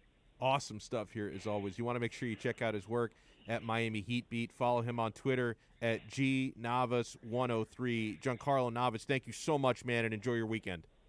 Donno, you're the best, man. Awesome analysis there, man. I love that breakdown on everything. Oh, man, we have a lot to get to. I want to circle back to the Dolphins. Like, we were Dolphins heavy for, like, the first 35 minutes of the show. Then we got into our gambling stuff, and we've gotten into some Heat stuff because I don't want Pat Riley to get completely overshadowed. For as amazing as Chris Greer was today, I needed to give the Godfather some time. So I still have one more thing to say Heat-related because we have our roundtable topic for today that all the hosts are weighing in on. But then I do want to get back into the Dolphins because I love what's going on in the YouTube chat. Everyone is weighing in on their choices for the 6th overall pick. And it's so exciting because I would say at least 3 quarterbacks are going to go in the top 5. So when pick number 6 rolls around, at worst, you're going to be taking one of the 3 best non-quarterbacks in the draft. You have so many options there, man. Oh, man. So I'm gonna weigh in on our roundtable topic on the Miami Heat. We'll talk some Dolphins when we come back here on Onside Radio. Hey, Heat and NBA fans, you can catch Ira Winderman here exclusively at OnsideRadio.com with our accurate Pembroke Pines Miami Heat reports. Catch Ira throughout the week at OnsideRadio.com and when news breaks. Basketball fans know Onside Radio is the place you get the insight you need. We'll be right back to the Man of the Match with Alex Donno. You can join us on the Onside Sports Line, 888-441-4623. That's 888-441-4623. You can connect with us at OnsideRadio.com by sending us a text at 844-416-8123. Save it on your cell phone, 844-416-8123. No better place to send your comments, ask questions, win prizes. OnsideRadio.com, the only choice for the South Florida sports fan. If you missed Onside Zone with Big O, you missed. The sport is headed in a direction where it's going to die because the fan base is dying. It's people my age or older that follow baseball. And we're dying. And so they're not getting any of the new fans. Young fans, the whole sport is all screwed up, dude. From the cheating scandals to the way they mismanage it, by the way. The way it has not gone and changed with modern times. The fact that baseball players are so freaking ignorant that they don't understand that they've got to market their own game. The wussiest thing in the world is you hit a home run on me, so now I'm going to plunk you. That's just ridiculous. The Onside Zone with Big O. Weekdays 11 to 1 p.m. Only on OnsideRadio.com. Hey Panthers fans, Dave Dwork here with some awesome news. Every Saturday, I'm going to bring you the latest on everything to do with the Florida Panthers with Chirping the Cats Radio. Saturday mornings from 10 to 11 a.m., we'll dive into the state of the team, recap games, and hear from past and present Panthers players, and plenty of other great hockey guests too. Got questions about the Panthers? Call or text the show and we'll break it down. Don't miss Chirping the Cats Radio, Saturday mornings from 10 to 11 a.m., only on OnsideRadio.com. He has an overbite that makes him look like a cartoon character, a slightly crooked eye, and an uncommonly wrinkly neck. In the right light, he can look a little like a garden gnome, and he'll wear a bow tie just because. Sure, you might call him a little quirky, but that's exactly what makes him so perfect. Tuna is a 3-year-old Chihuahua Dachshund mix with more than 700,000 followers on Instagram, and it all started because he was adopted. You can't buy a best friend like Tuna, but you can adopt one. Help us save them all at bestfriends.org. ADHD. It's the child who can't pay attention or sit still in school, right? The answer may be yes. Attention Deficit Hyperactivity Disorder, or ADHD, can be complicated and it can last a lifetime. Living with a condition can sometimes be a challenge. It may take years to accept a formal diagnosis, and it's not always easy to find the right treatment plan. Did you know that up to 75% of children and adolescents with ADHD have at least one additional mental health condition that also requires a comprehensive approach to treatment? ADHD guidelines were recently updated to reflect the need to screen for associated disorders. Be sure to talk with your child's doctor about proper screening and visit moretoadhd.com for additional information. That's moretoadhd.com. This message has been brought to you in partnership with ADA, ACO, and CHAD. Welcome back to the Man of the Match with Alex Donno. You can reach out anytime on the Onside Sports Line, 888-441-4623. That's 888-441-4623.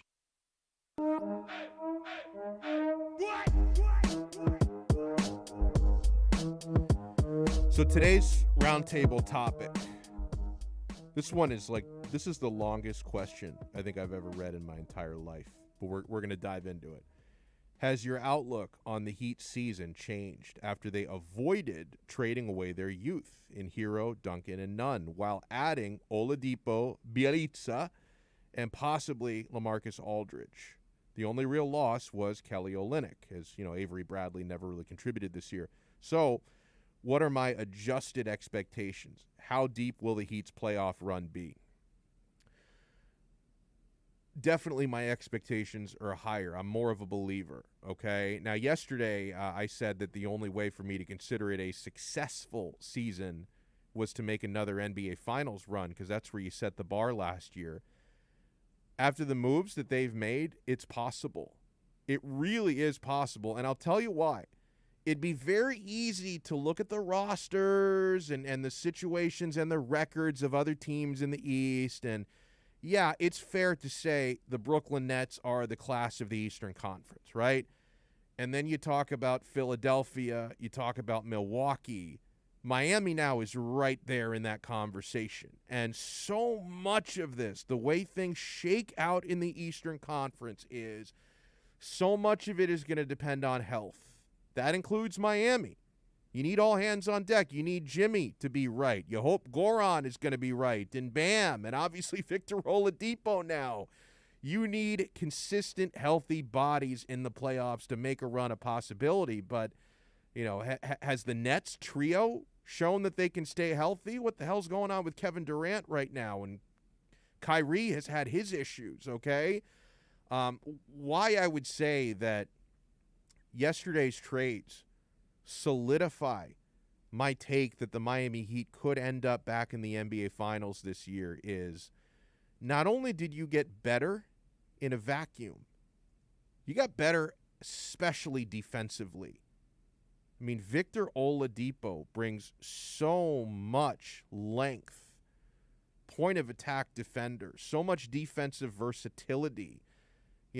Let's not forget 10 days ago they added Trevor Ariza, who adds a major element of defense. And, guys, when you're talking NBA regular season, oftentimes it comes out to, who's going to get to 115 or 120 the fastest, who's going to outscore the other team. And obviously the entire game has shifted to more of an offensive focus. But still, when you get to the playoffs, defense gets accentuated so much more.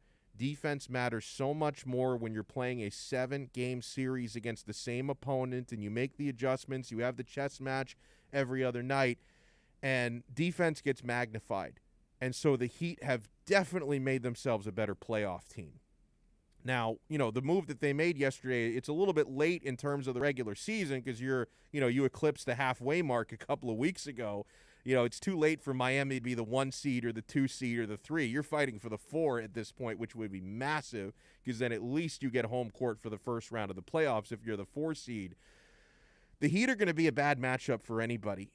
None of the elite Titan teams in the Eastern Conference are going to want to face Miami at any point. You're going to want to avoid that matchup. Brooklyn is not going to be doing somersaults to face Miami. Philly and Milwaukee, especially Milwaukee because we knocked their asses out last year, are going to want to avoid Miami in the postseason. They become a tough out for anybody. So Yes, the Heat got appreciably better. They got noticeably better yesterday with that trade because I like Bjelica a lot, and of course I love the Victor Oladipo addition, and I think LaMarcus Aldridge is going to arrive as well. But especially, you're going to see this change more in the playoffs than you are in the regular season. Now, in the regular season, there's also going to be a bit of a maintenance factor because obviously Goran is going to get some rest throughout the rest of the regular season. You're going to try for the 4 seed, but you're not going to break your back, trying to win every game. And then in the playoffs is really when these changes are going to matter. So I think the Heat have made themselves a contender to get back into the NBA Finals. And realistically, had they done nothing yesterday, they wouldn't really be a contender to get past the second round. But they have made themselves an actual contender to get beyond that. So I love the move. Let me see. People are so somebody was asking on the YouTube chat about Rosendo says, hey, since we're talking offense, this is Dolphins talk. Any excellent pass rushers or linebackers in the draft we can select? There's some really good pass rushers. That becomes a big need for the Dolphins. Some of the guys, and there are some tough names of pass rushers, so forgive me if I butcher any of these, but Kwity Paye from Michigan, absolutely elite. Jason Owe from Penn State. I like the guys from Miami. Rousseau and Jalen Phillips both. I'll be honest, either of them to me, 18 feels a little bit too early. Obviously, you're not drafting either of those with number 6. I think at number 6, you definitely go for a skill position guy. Right? Pitts or one of the wide receivers would probably be your number 6 pick. I think to me, number 18, it might come down to at 18, if Najee Harris is still there, you might just be compelled to take him. But if he's not there at 18, then you might look for the best available pass rusher. And there are some good ones in this draft. I'm trying to see what are some of the projections as far as who's going to be available in the teens, because I also don't want to reach for a guy. But there are definitely going to be some options there. One of the Miami guys, Michigan, Penn State. There's some good pass rushers in the draft, and it certainly wouldn't surprise you because with the moves that they've made here in the offseason, they've prioritized inside linebacker more than they have outside linebacker and pass rusher. The Bernardrick McKinney deal was nice, and I think that they need to go outside. So it could be you have so many picks early in the draft now, so it could be something you look at in the second round. Because I think my dream scenario would be. Because I know one of the other discussions that people are having in the chat is, who do you want with that 6th pick? If he's there, I think I'd want Kyle Pitts. Let me ask you that question, Alex Aguirre. If number 6 rolls around and Chris Grier is lucky enough to see that that you still have all these guys available, that Jamar Chase is still available, Devontae Smith, Jalen Waddle, and Kyle Pitts. Out of those 4 guys, who would you take if they're all on? It's got to be BPA there. I'm not going to think about, who's a tight end or who's a wide receiver. I think between those 4 guys, it's got to be best player available. Which one would you want? I'm with you there. Best player, available. I don't know why, but I don't know, maybe because I'm here every day listening to you, but the Kyle Pitts situation, I'm liking it. I can see him in a Dolphins jersey. I like that. I like that player. I think they can use him very well, the Dolphins. So why not? Yeah, I'm totally there. And I'm going to be, if they were to be able to draft any of those 4 guys, I'd be happy. Because also, this alleviates some of my Devontae Smith concern. Because I didn't really love Devontae Smith for 3rd overall, but at 6th overall, it kind of feels like a steal, right?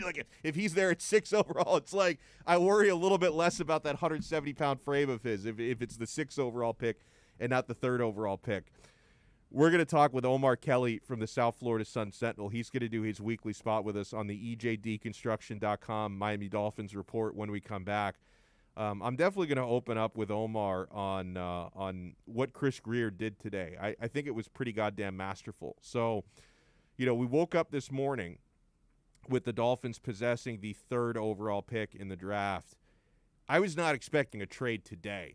I thought if they're going to trade down, I figured that's probably going to happen on draft day. I didn't think we'd get it a month in advance. And so early in the afternoon, around 1:30, 2 o'clock, the Dolphins traded with San Francisco down from number 3 to number 12, and then they traded back up to number 6 with Philadelphia, and after the dust settles, they've picked up an extra first-round pick in the process, a future first-round pick, and they swapped a fourth-rounder for a third-rounder. So the Dolphins were wheeling and dealing today. They end up dropping 3 spots, but picking up future assets. While also for a team that is not going to be drafting a quarterback, you could probably get the same player you wanted at number 3, but at number 6. So I think this was a stroke of genius today by Chris Greer. I'll see if Omar Kelly feels the same way, because he's going to join us after this. Hey, don't forget, Saturdays at 8 a.m., baseball fans can go deep into the count with Alex Aguirre and Christian Chase. Catch the show that talks Marlins and all the big stories in the major leagues. Every Saturday at 8 a.m., Seamheads have a new home. Listen to Deep Into the Count exclusively at OnSideRadio.com. We'll be right back to the Man of the Match with Alex Donno. You can join us on the Onside Sports Line, 888-441-4623. That's 888-441-4623. You can connect with us at OnSideRadio.com by sending us a text at 844-416-8123. Save it on your cell phone, 844-416-8123. No better place to send your comments, ask questions, win prizes. OnSideRadio.com, the only choice for the South Florida sports fan. There are those who dedicate themselves to a sense of honor, to a life of courage, and a commitment to something greater than themselves. They have always defended this nation and each other. They still do.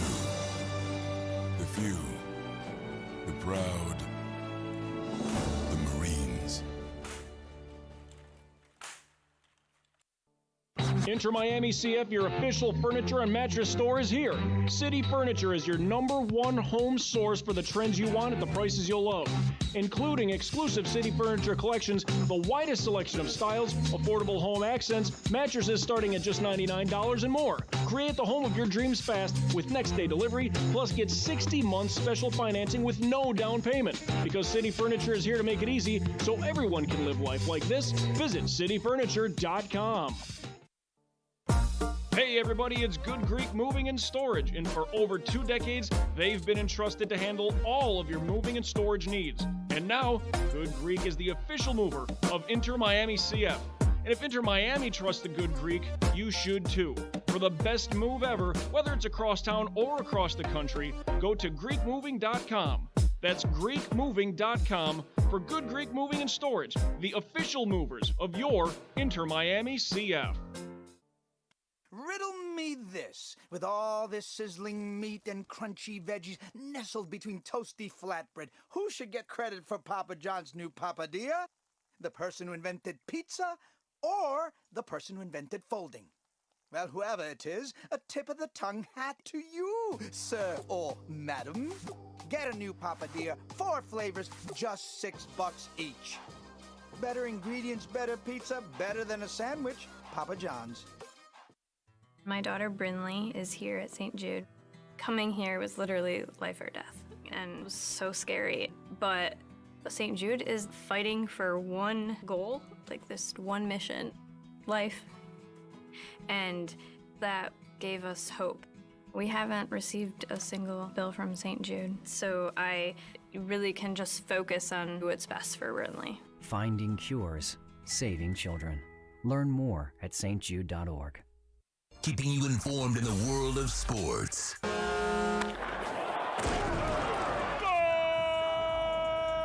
With an OnSideRadio.com sports update. The Miami Dolphins pulled off 2 trades today, shaking up things before the NFL draft. Miami has traded the number 3 overall pick to the San Francisco 49ers in exchange for the number 12 pick, a 3rd-round pick, and the 2022-2023 first-round pick. The second trade has the Fins acquiring the number 6 pick and a 5th-round pick in exchange for the number 12 pick, a 4th-round pick, and a 2022 first-round pick. The Miami Heat dropped their 5th game in a row last night in a close one, 125-122 against the Portland Trail Blazers. The Heat have dropped to the 7th seed, but are only 1 game behind the team they play tomorrow, the Charlotte Hornets. Tip-off is at 8 p.m. In the NHL, the Florida Panthers are on a 3-game losing skid after their loss to the Chicago Blackhawks last night, 3-0. The Panthers can snap their losing streak tomorrow night against the Dallas Stars. Puck drops at 8 p.m. With your On-Site Sports Update, I'm Alex Aguirre, and coming up next, it's more of Man of the Match with Alex Donno, and Game Night with Michael Christian is right after at 6 p.m. You're listening to the only locally owned sports station in South Florida, onsiteradio.com.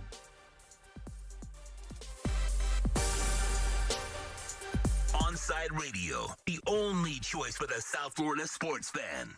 Brace yourself. You might not hear what you want. You can always expect Omar to keep it real, whether you like it or not. It's time for the EJDconstruction.com Miami Dolphins report with Sun Sentinel writer Omar Kelly. EJD is your one-stop shop, custom home builder, and general contractor for residential construction. Call them 305-433-4843. Find them on Facebook at EJD Construction. Here's Omar Kelly with your Miami Dolphins report segment. You know, I had less than 24 hours to enjoy what Pat Riley did, winning the NBA trade deadline yesterday before early this afternoon when Chris Greer starts making moves. Hold my beer, he said. Dolphins trade down from number 3 to number 12 with San Francisco. Then they trade back from number 12 to number 6 with Philadelphia. You know, they get an extra future first-round pick in the process. Hello? Omar, you there? Yeah, I'm here. Oh. Can you hear me? I can hear you. Omar Kelly from the South Florida Sun Sentinel joins us now. Omar's enjoying dad life, and I imagine you're doing a lot of writing today, Omar. First, before we get into your opinion on the trades made today, plural, were you expecting it to happen this soon? Because I thought if they're trading down, I was thinking it's going to happen around draft day. I thought they might hold on to it until draft day just for Deshaun Watson, but clearly with what's going on with him, more information is needed before you kind of sell the farm for Watson if you're at all still interested. But, yeah, I figured right now it's wise to do it right now just because the quarterback situation is a little bit murky. You're a month away from the draft. And you can let all those teams jockey up and figure out what they're going to do for those 4 quarterbacks expected to be taken in the first round. And you might get maximum value right now if you decide to trade it to the team that's desperate to just get it to the head of the line. Do you like what they did today? Because it was crazy because right when I just started reacting to the move down to number 12, and then a few minutes later, boom, suddenly they have the 6th overall pick. How do you feel about the way Chris Greer played everything?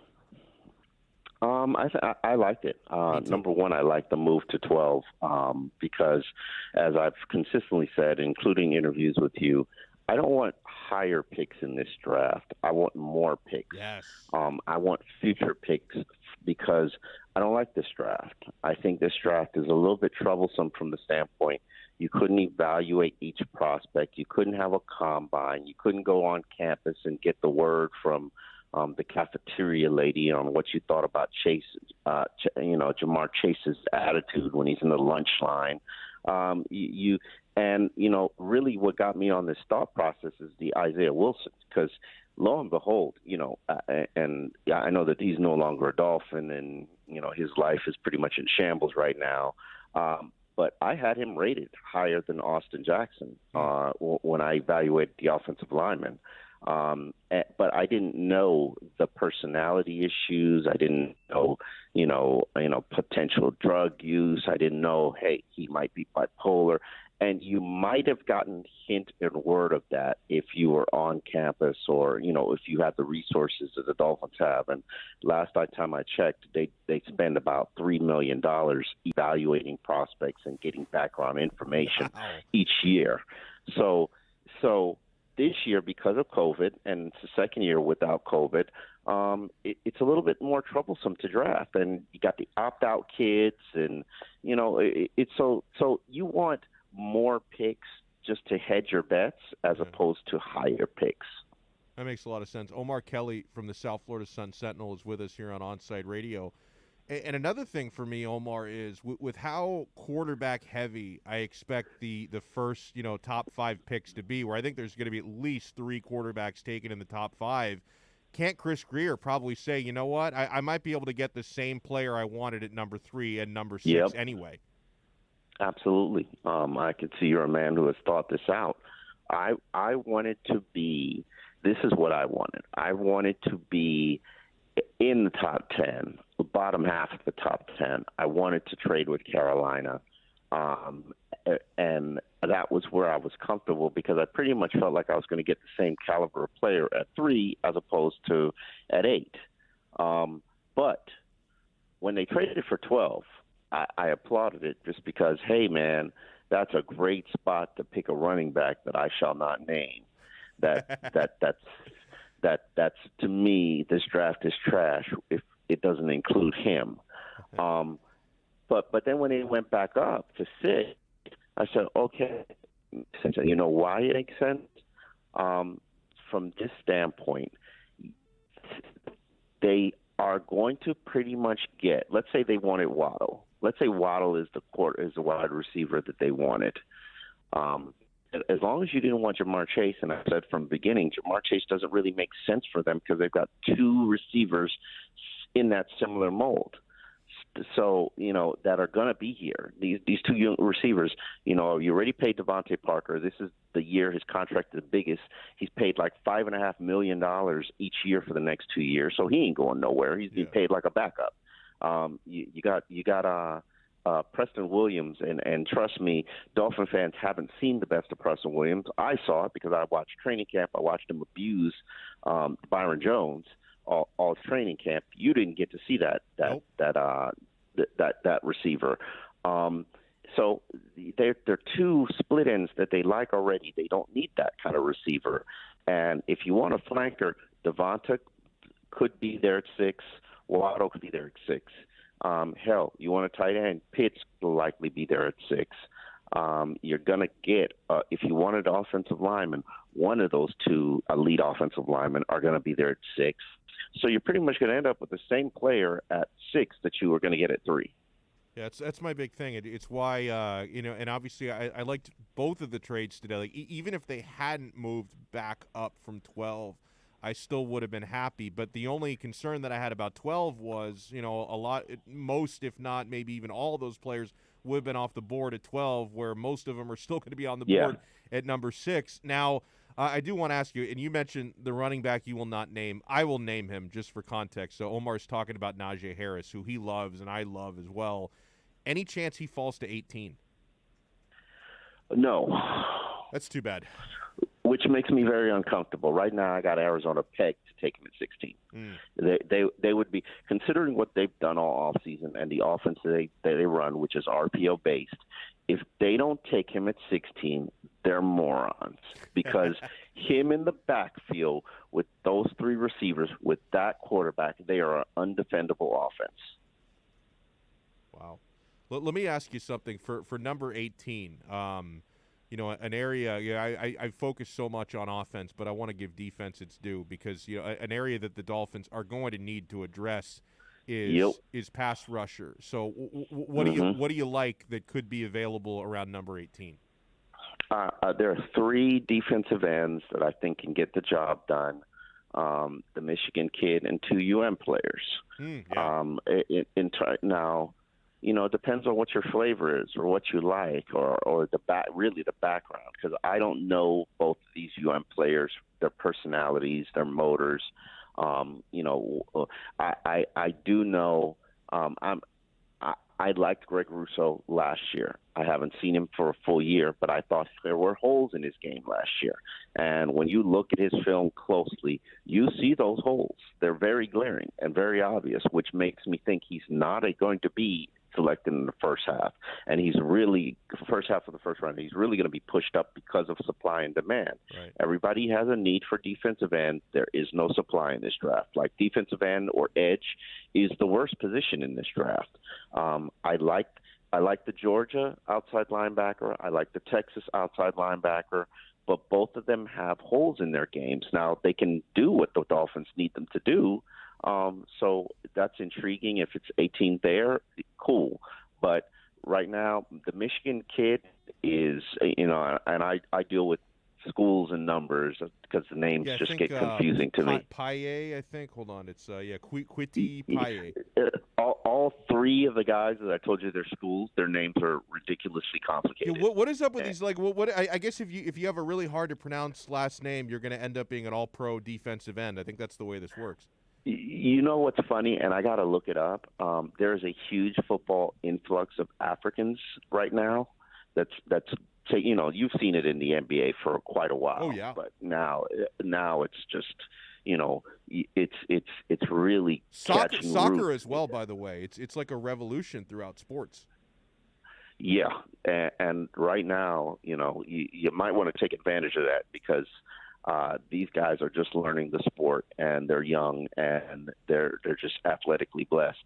But all three of the kids that I named you, they all have holes in their games. Every pass rusher has a hole in their game. So you're going to be taking one with a hole in his game at 18, but it'll do. It'll be fine. Hopefully they address it in free agency at some point because there's still good players out there available. You could go sign Carlos Dunlap right now for a 3-year, $12 million a year deal, allow him to finish his career in Miami playing for his hometown team, and it will address your need and your problem. So, you do have options. We're joined here by Omar Kelly from the South Florida Sun-Sentinel. He joins us every Friday on the EJDconstruction.com Miami Dolphins report. Omar, some people in the national media seem, really surprised that the Dolphins appear to be so committed to Tua Tagovailoa. Why do you think the media loves trashing this kid so much? I mean, it seems to me like some of these people on ESPN and Fox Sports 1, they wake up in the morning and think about, how am I going to slander Tua today? Why do you think this happens? Because they've spent a month, or if not more, batting their eyes at Deshaun Watson. That's the best that I got for you. Tua's got a 6-3 record. Let me just run it down for you. 6-3 record. Really, it's 5-3. Let's be real. Fitzpatrick won one of those. Yeah, that's true. The Oakland game, right? Yeah, or the Vegas game. 5-3 record. Decent statistics. Not horrible for a rookie. Tremendous accuracy. Good decision making. Excellent poise in the pocket. Tremendous charisma. Eligible to be the face of the franchise. He's not going to do any dumb stuff, and he's going to get better. If I had a concern about Tua, it would be, one, the arm strength does concern me. I'm a Tua guy. Yeah. I'm a Tua guy. But when he got to training camp, day one, I said, "Ooh, this arm was not what I expected." And I'm putting that on the hip procedure because if you know the mechanics of the quarterback position, your power comes from your hip, not your arm, your hip. So, okay, he just overcame a potential career-ending hip injury. I'll give you a 1-season grace period for arm strength. But even if it doesn't improve, he's still Drew Brees-esque. It's just he's not going to have a 10-year career. He's going to have an 8-year career. And once the arm, once it turns into Drew Brees' arm, I'm talking Drew Brees before last year. Right. Once he got to last year, it was over. It was done. They just don't have the ability to throw with velocity anymore. And when that happens, they're done. But an off-season with his team, with new players, with new weapons, with a better running game, with an improved offensive line, he's going to be good. I am committed that he's going to be good. I could wager my child's life on it. Now, can I promise you that he's going to be healthy for his entire career? No, I cannot. That's my only concern. And we just have to have patience. I did want the Deshaun Watson trade because I did, and I'll make sure to emphasize did. Yeah, what's going on? I mean, I kind of still want it. I mean, he puts out a $5 million check. This whole thing probably goes away. You're probably right about that. It looks horrible, and hopefully he gets it addressed. It just looks horrible. But I mean, like how many massage therapists did this man go to in a span of 5 years? And this, I just want to stress that to everyone that this is my opinion, but Omar, it looks to me like, I mean, at some point he's going to have to admit that this was really, from his side, this was about solicitation. Like these weren't really massages, right? He probably doesn't want to admit that because it makes him look really shady, but. Because this is a professional athlete. If he wants massages, he can get someone from the Texans to come and massage him. You know, it just doesn't make any sense to me. You're the first person I've ever heard that from, and okay, that makes sense. It makes sense, right? I mean, I know people aren't talking about it because it's a taboo thing to talk about it, and this is just my opinion. But I don't. So you're saying he's a serial rub and tugger? Yeah, look, honestly, like you can't tell me because and at least one of the women who came forward to actually defend him, who says she massaged him, she's an Instagram model. So like it looks to me like he's sliding into DMs, and these are not therapeutic massages he's looking for. Literally, that's the first time I've ever heard that theory, Donno, and that actually makes a little bit more sense than, like, he's a professional athlete. How do you not have one good masseuse? Right.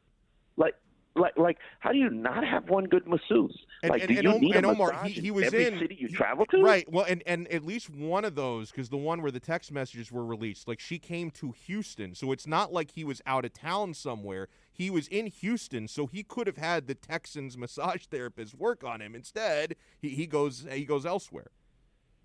Okay. Now, like, before I talked to Alex Donno, the expert on rub and tugs, this actually made absolutely no sense to me. You've brought some clarity to this situation. I'm finally an expert in something. Oh, man. Yeah, it's just and what if you haven't seen, look up the lovely Lala is the woman who came out and says that she on Instagram. On Instagram, I think actually on Twitter. I'm sure she does have an Instagram. I'm not sure what her handle is, but on Twitter it's and I think she might have made her thing private, but it's the lovely Lala with 2 A's and then 3 A's, and she came out and said I massaged him and he was a perfect gentleman, but she's like a model. Like, she's not a masseuse. Oh, she's just trying to get some attention. Anyway, sorry, let me stop. Talking about this stuff is never good, ever. So let me not talk about it. Okay. All right, fair enough. I probably shouldn't have said anything. He's Omar Kelly. I will look her up, though. The lovely Lala. Okay. Yeah, exactly. All right, so, and again, this is... Is she like Lala Anthony? Actually, no. It's not the same person, but she's like a 9.5 at least, Omar. This is a looker. Like she is a top prospect. Okay. Okay, all righty. The lovely Lala. Will hang up my phone and search immediately. Great stuff here as always, Omar. How's your baby girl doing, by the way? Good, man. We're still battling with some gas, but they say it's normal for infants. But was up since 4 o'clock this morning. I woke up from my afternoon nap just to talk to you, Donno. I appreciate that. Well, have a great day and a great weekend. He's Omar Kelly. Check him out in the South Florida Sun Sentinel and on Twitter at Omar Kelly. Thank you so much, man. Have a great weekend. All right, guys. All right, good stuff there. Omar Kelly from and again, all of that. That's just me reading between the lines, right? That's just that's my take on what might be really going on with Deshaun Watson. Hey, start your morning every day at 8 a.m. with 4th and 20 with Toast and Marsh. The boys cover all the local sports stories while providing some great Miami Hurricanes insight. So download, subscribe, rate, and review the podcast. 4th and 20, 8 to 10 a.m. only at OnSideRadio.com. We'll be right back to the Man of the Match with Alex Donno. You can join us on the Onside Sports Line, 888-441-4623. That's 888-441-4623. Join the Inter Miami family in 2021 by becoming a 2021 season ticket member. Enjoy enhanced access benefits and pricing not available to general fans. Visit intermiamicf.com/tickets for more information. If you missed 4th and 20 with Toast and Marsh, you missed. And the top trait they're looking for in a partner is someone that can cook better than them. Wow. Yeah. How are you at cooking? I'm okay. I cook all my stuff. What's your best dish? If I had to say, Marsh, This you're gonna eat in tonight with a girl. Oh, all right. well, if And I'm you need to cooking for a create- girl, Yeah, you then gotta I'm create not the meal. cooking. 4th and 20 with Toast and Marsh, weekday mornings from 8 to 10. Hey Panthers fans, Dave Dwork here with some awesome news. Every Saturday, I'm going to bring you the latest on everything to do with the Florida Panthers with Chirping the Cats Radio. Saturday mornings from 10 to 11 a.m., we'll dive into the state of the team, recap games, and hear from past and present Panthers players, and plenty of other great hockey guests too. Got questions about the Panthers? Call or text the show and we'll break it down. Don't miss Chirping the Cats Radio, Saturday mornings from 10 to 11 a.m., only on OnsideRadio.com. You're listening to OnsideRadio.com. Catch up anytime by downloading the MyTuner Radio app. OnsideRadio.com, South Florida's true hometown station.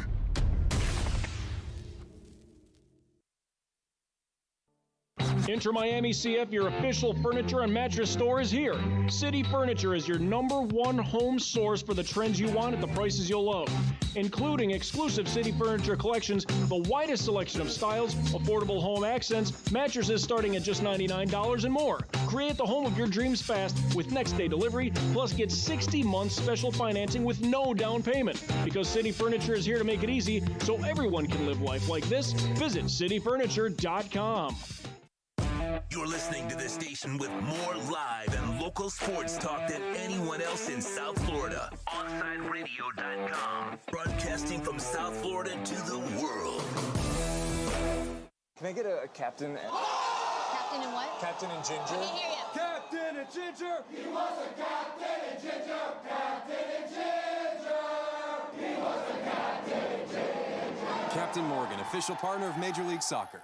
Welcome back to the Man of the Match with Alex Donno. You can reach out anytime on the Onside Sports Line, 888-441-4623. That's 888-441-4623.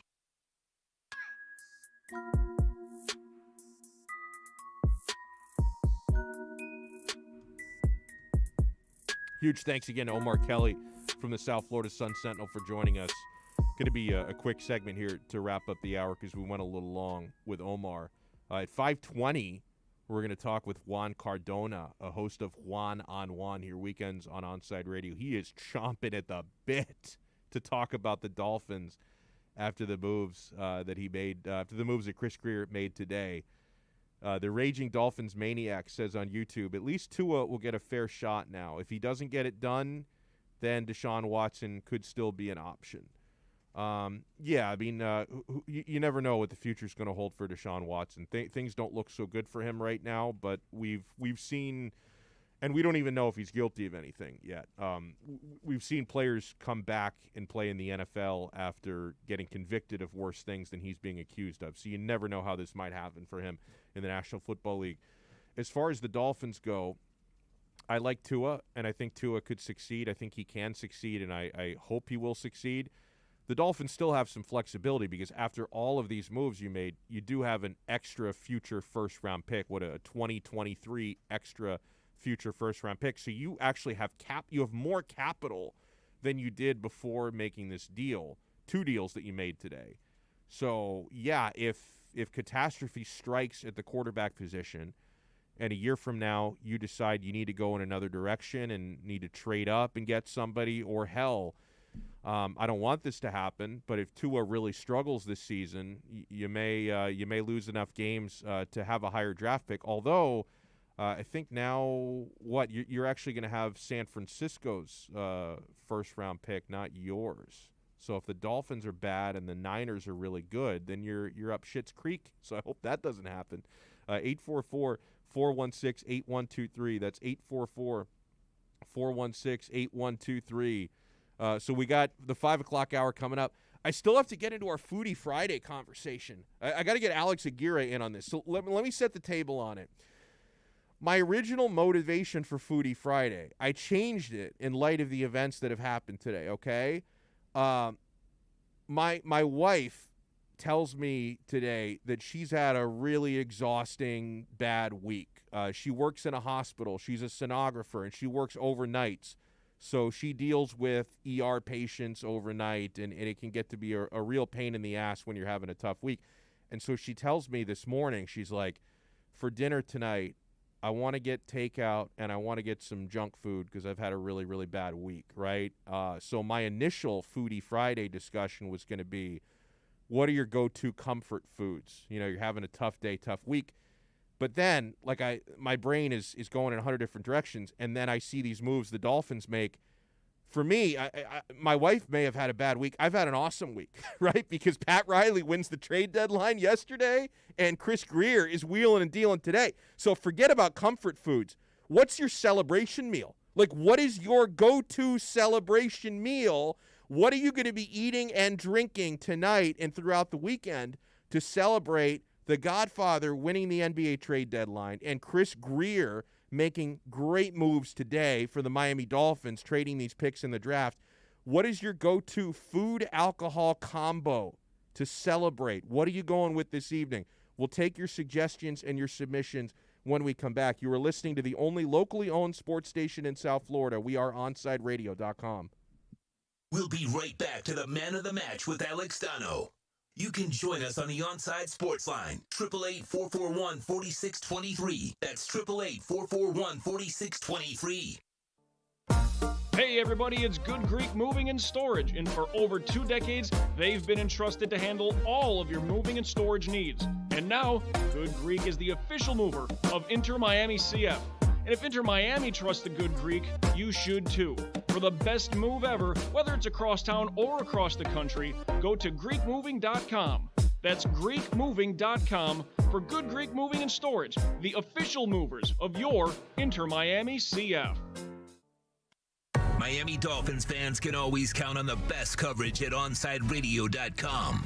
Every week, keep up with your favorite team as Dolphins writer Omar Kelly joins us with exclusive reports. And when news breaks, catch the EJDConstruction.com Miami Dolphins report on the home for Dolphins fans everywhere, OnSideRadio.com. Welcome back to the Man of the Match with Alex Donno. It's all yours. Just keep it right here.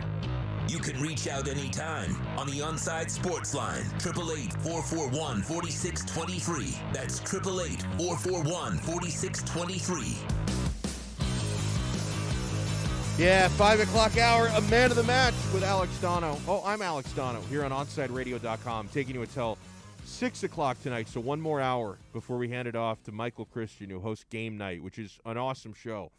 I've said it before, Game Night is the future of sports talk radio because Michael is dialed in with the next generation in a way that I am not, because when you combine the Twitch world and the gaming world with the sports world, and Michael ties all of those worlds together seamlessly, I mean, the NCAA are going to be giving out esports scholarships now.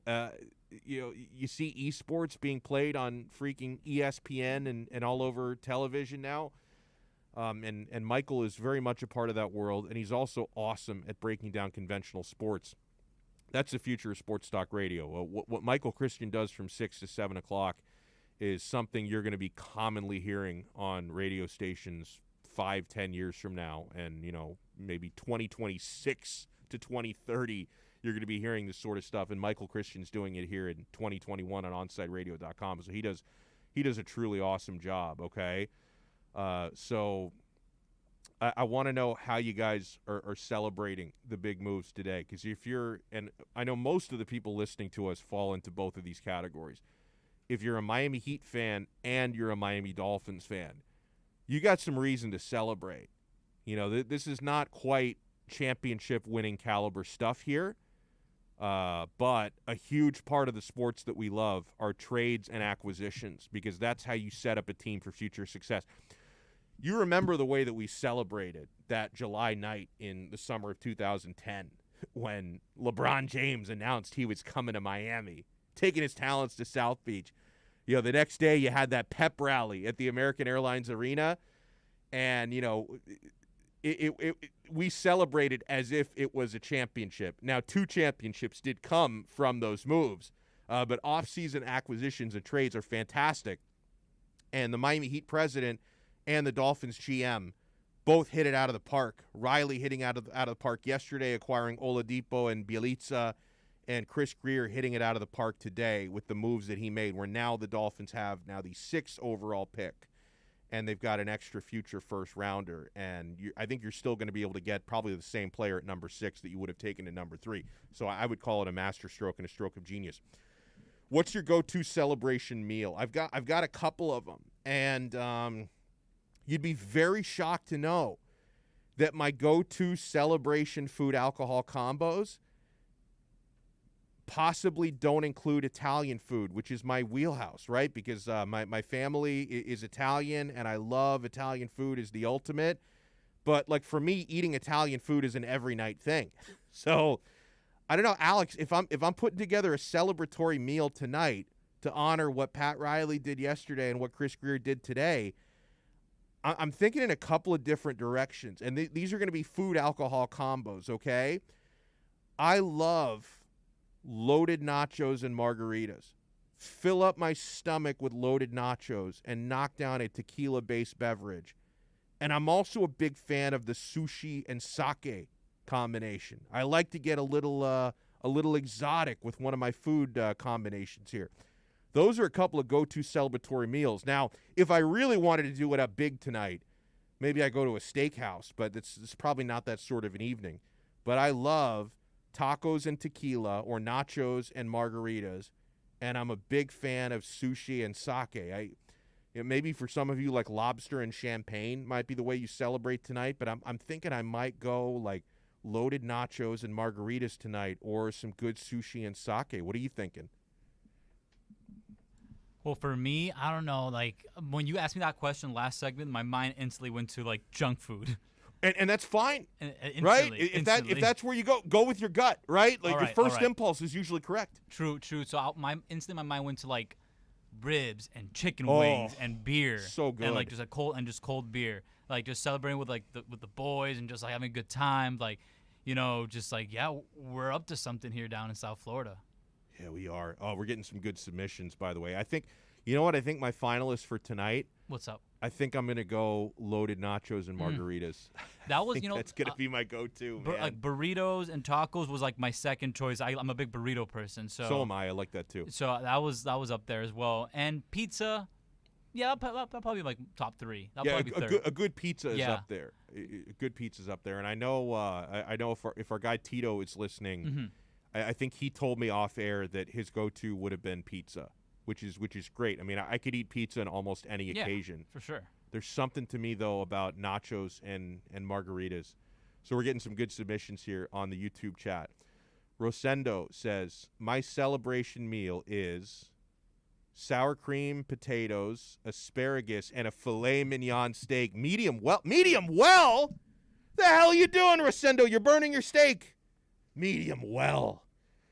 Oh, my God, that poor cow. I mean, how many times do you have to kill that cow? You already slaughtered him.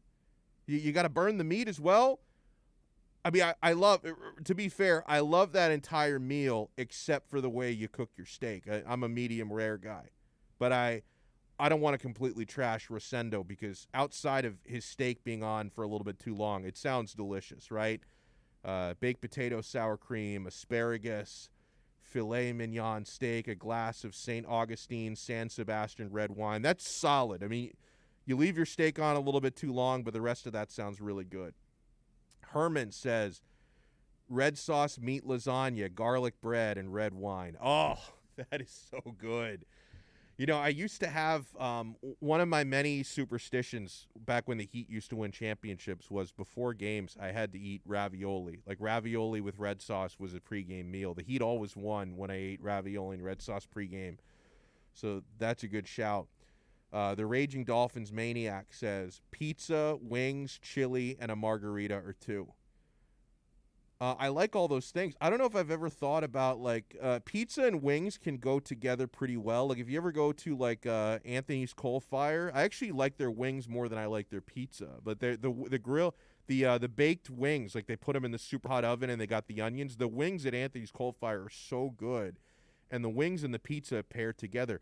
I've never actually thought about having chili with pizza and wings. I'm not opposed to it. I've just never had it. So that's an interesting combo. I don't dislike that one bit.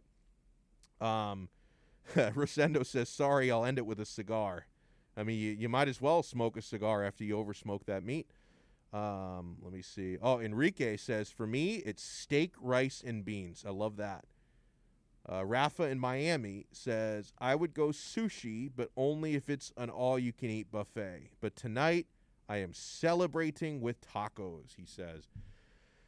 Tacos are awesome. Tacos are great. I love Mexican food. I think I'm going to go for that tonight. I'm thinking loaded nachos are what's going to be my go-to. There's something about that. I don't really like sharing nachos. Even before the pandemic, like I know people are big on the shareable nachos thing, but it's like I don't need other people fingering the nachos that I'm also touching. Like I don't know, man. And I think now we're probably like the planet Earth, we're sharing fewer nachos than ever because people are so worried about germs. Like nobody cared about germs 14 months ago. Now all of a sudden, oh my God, don't touch anything now.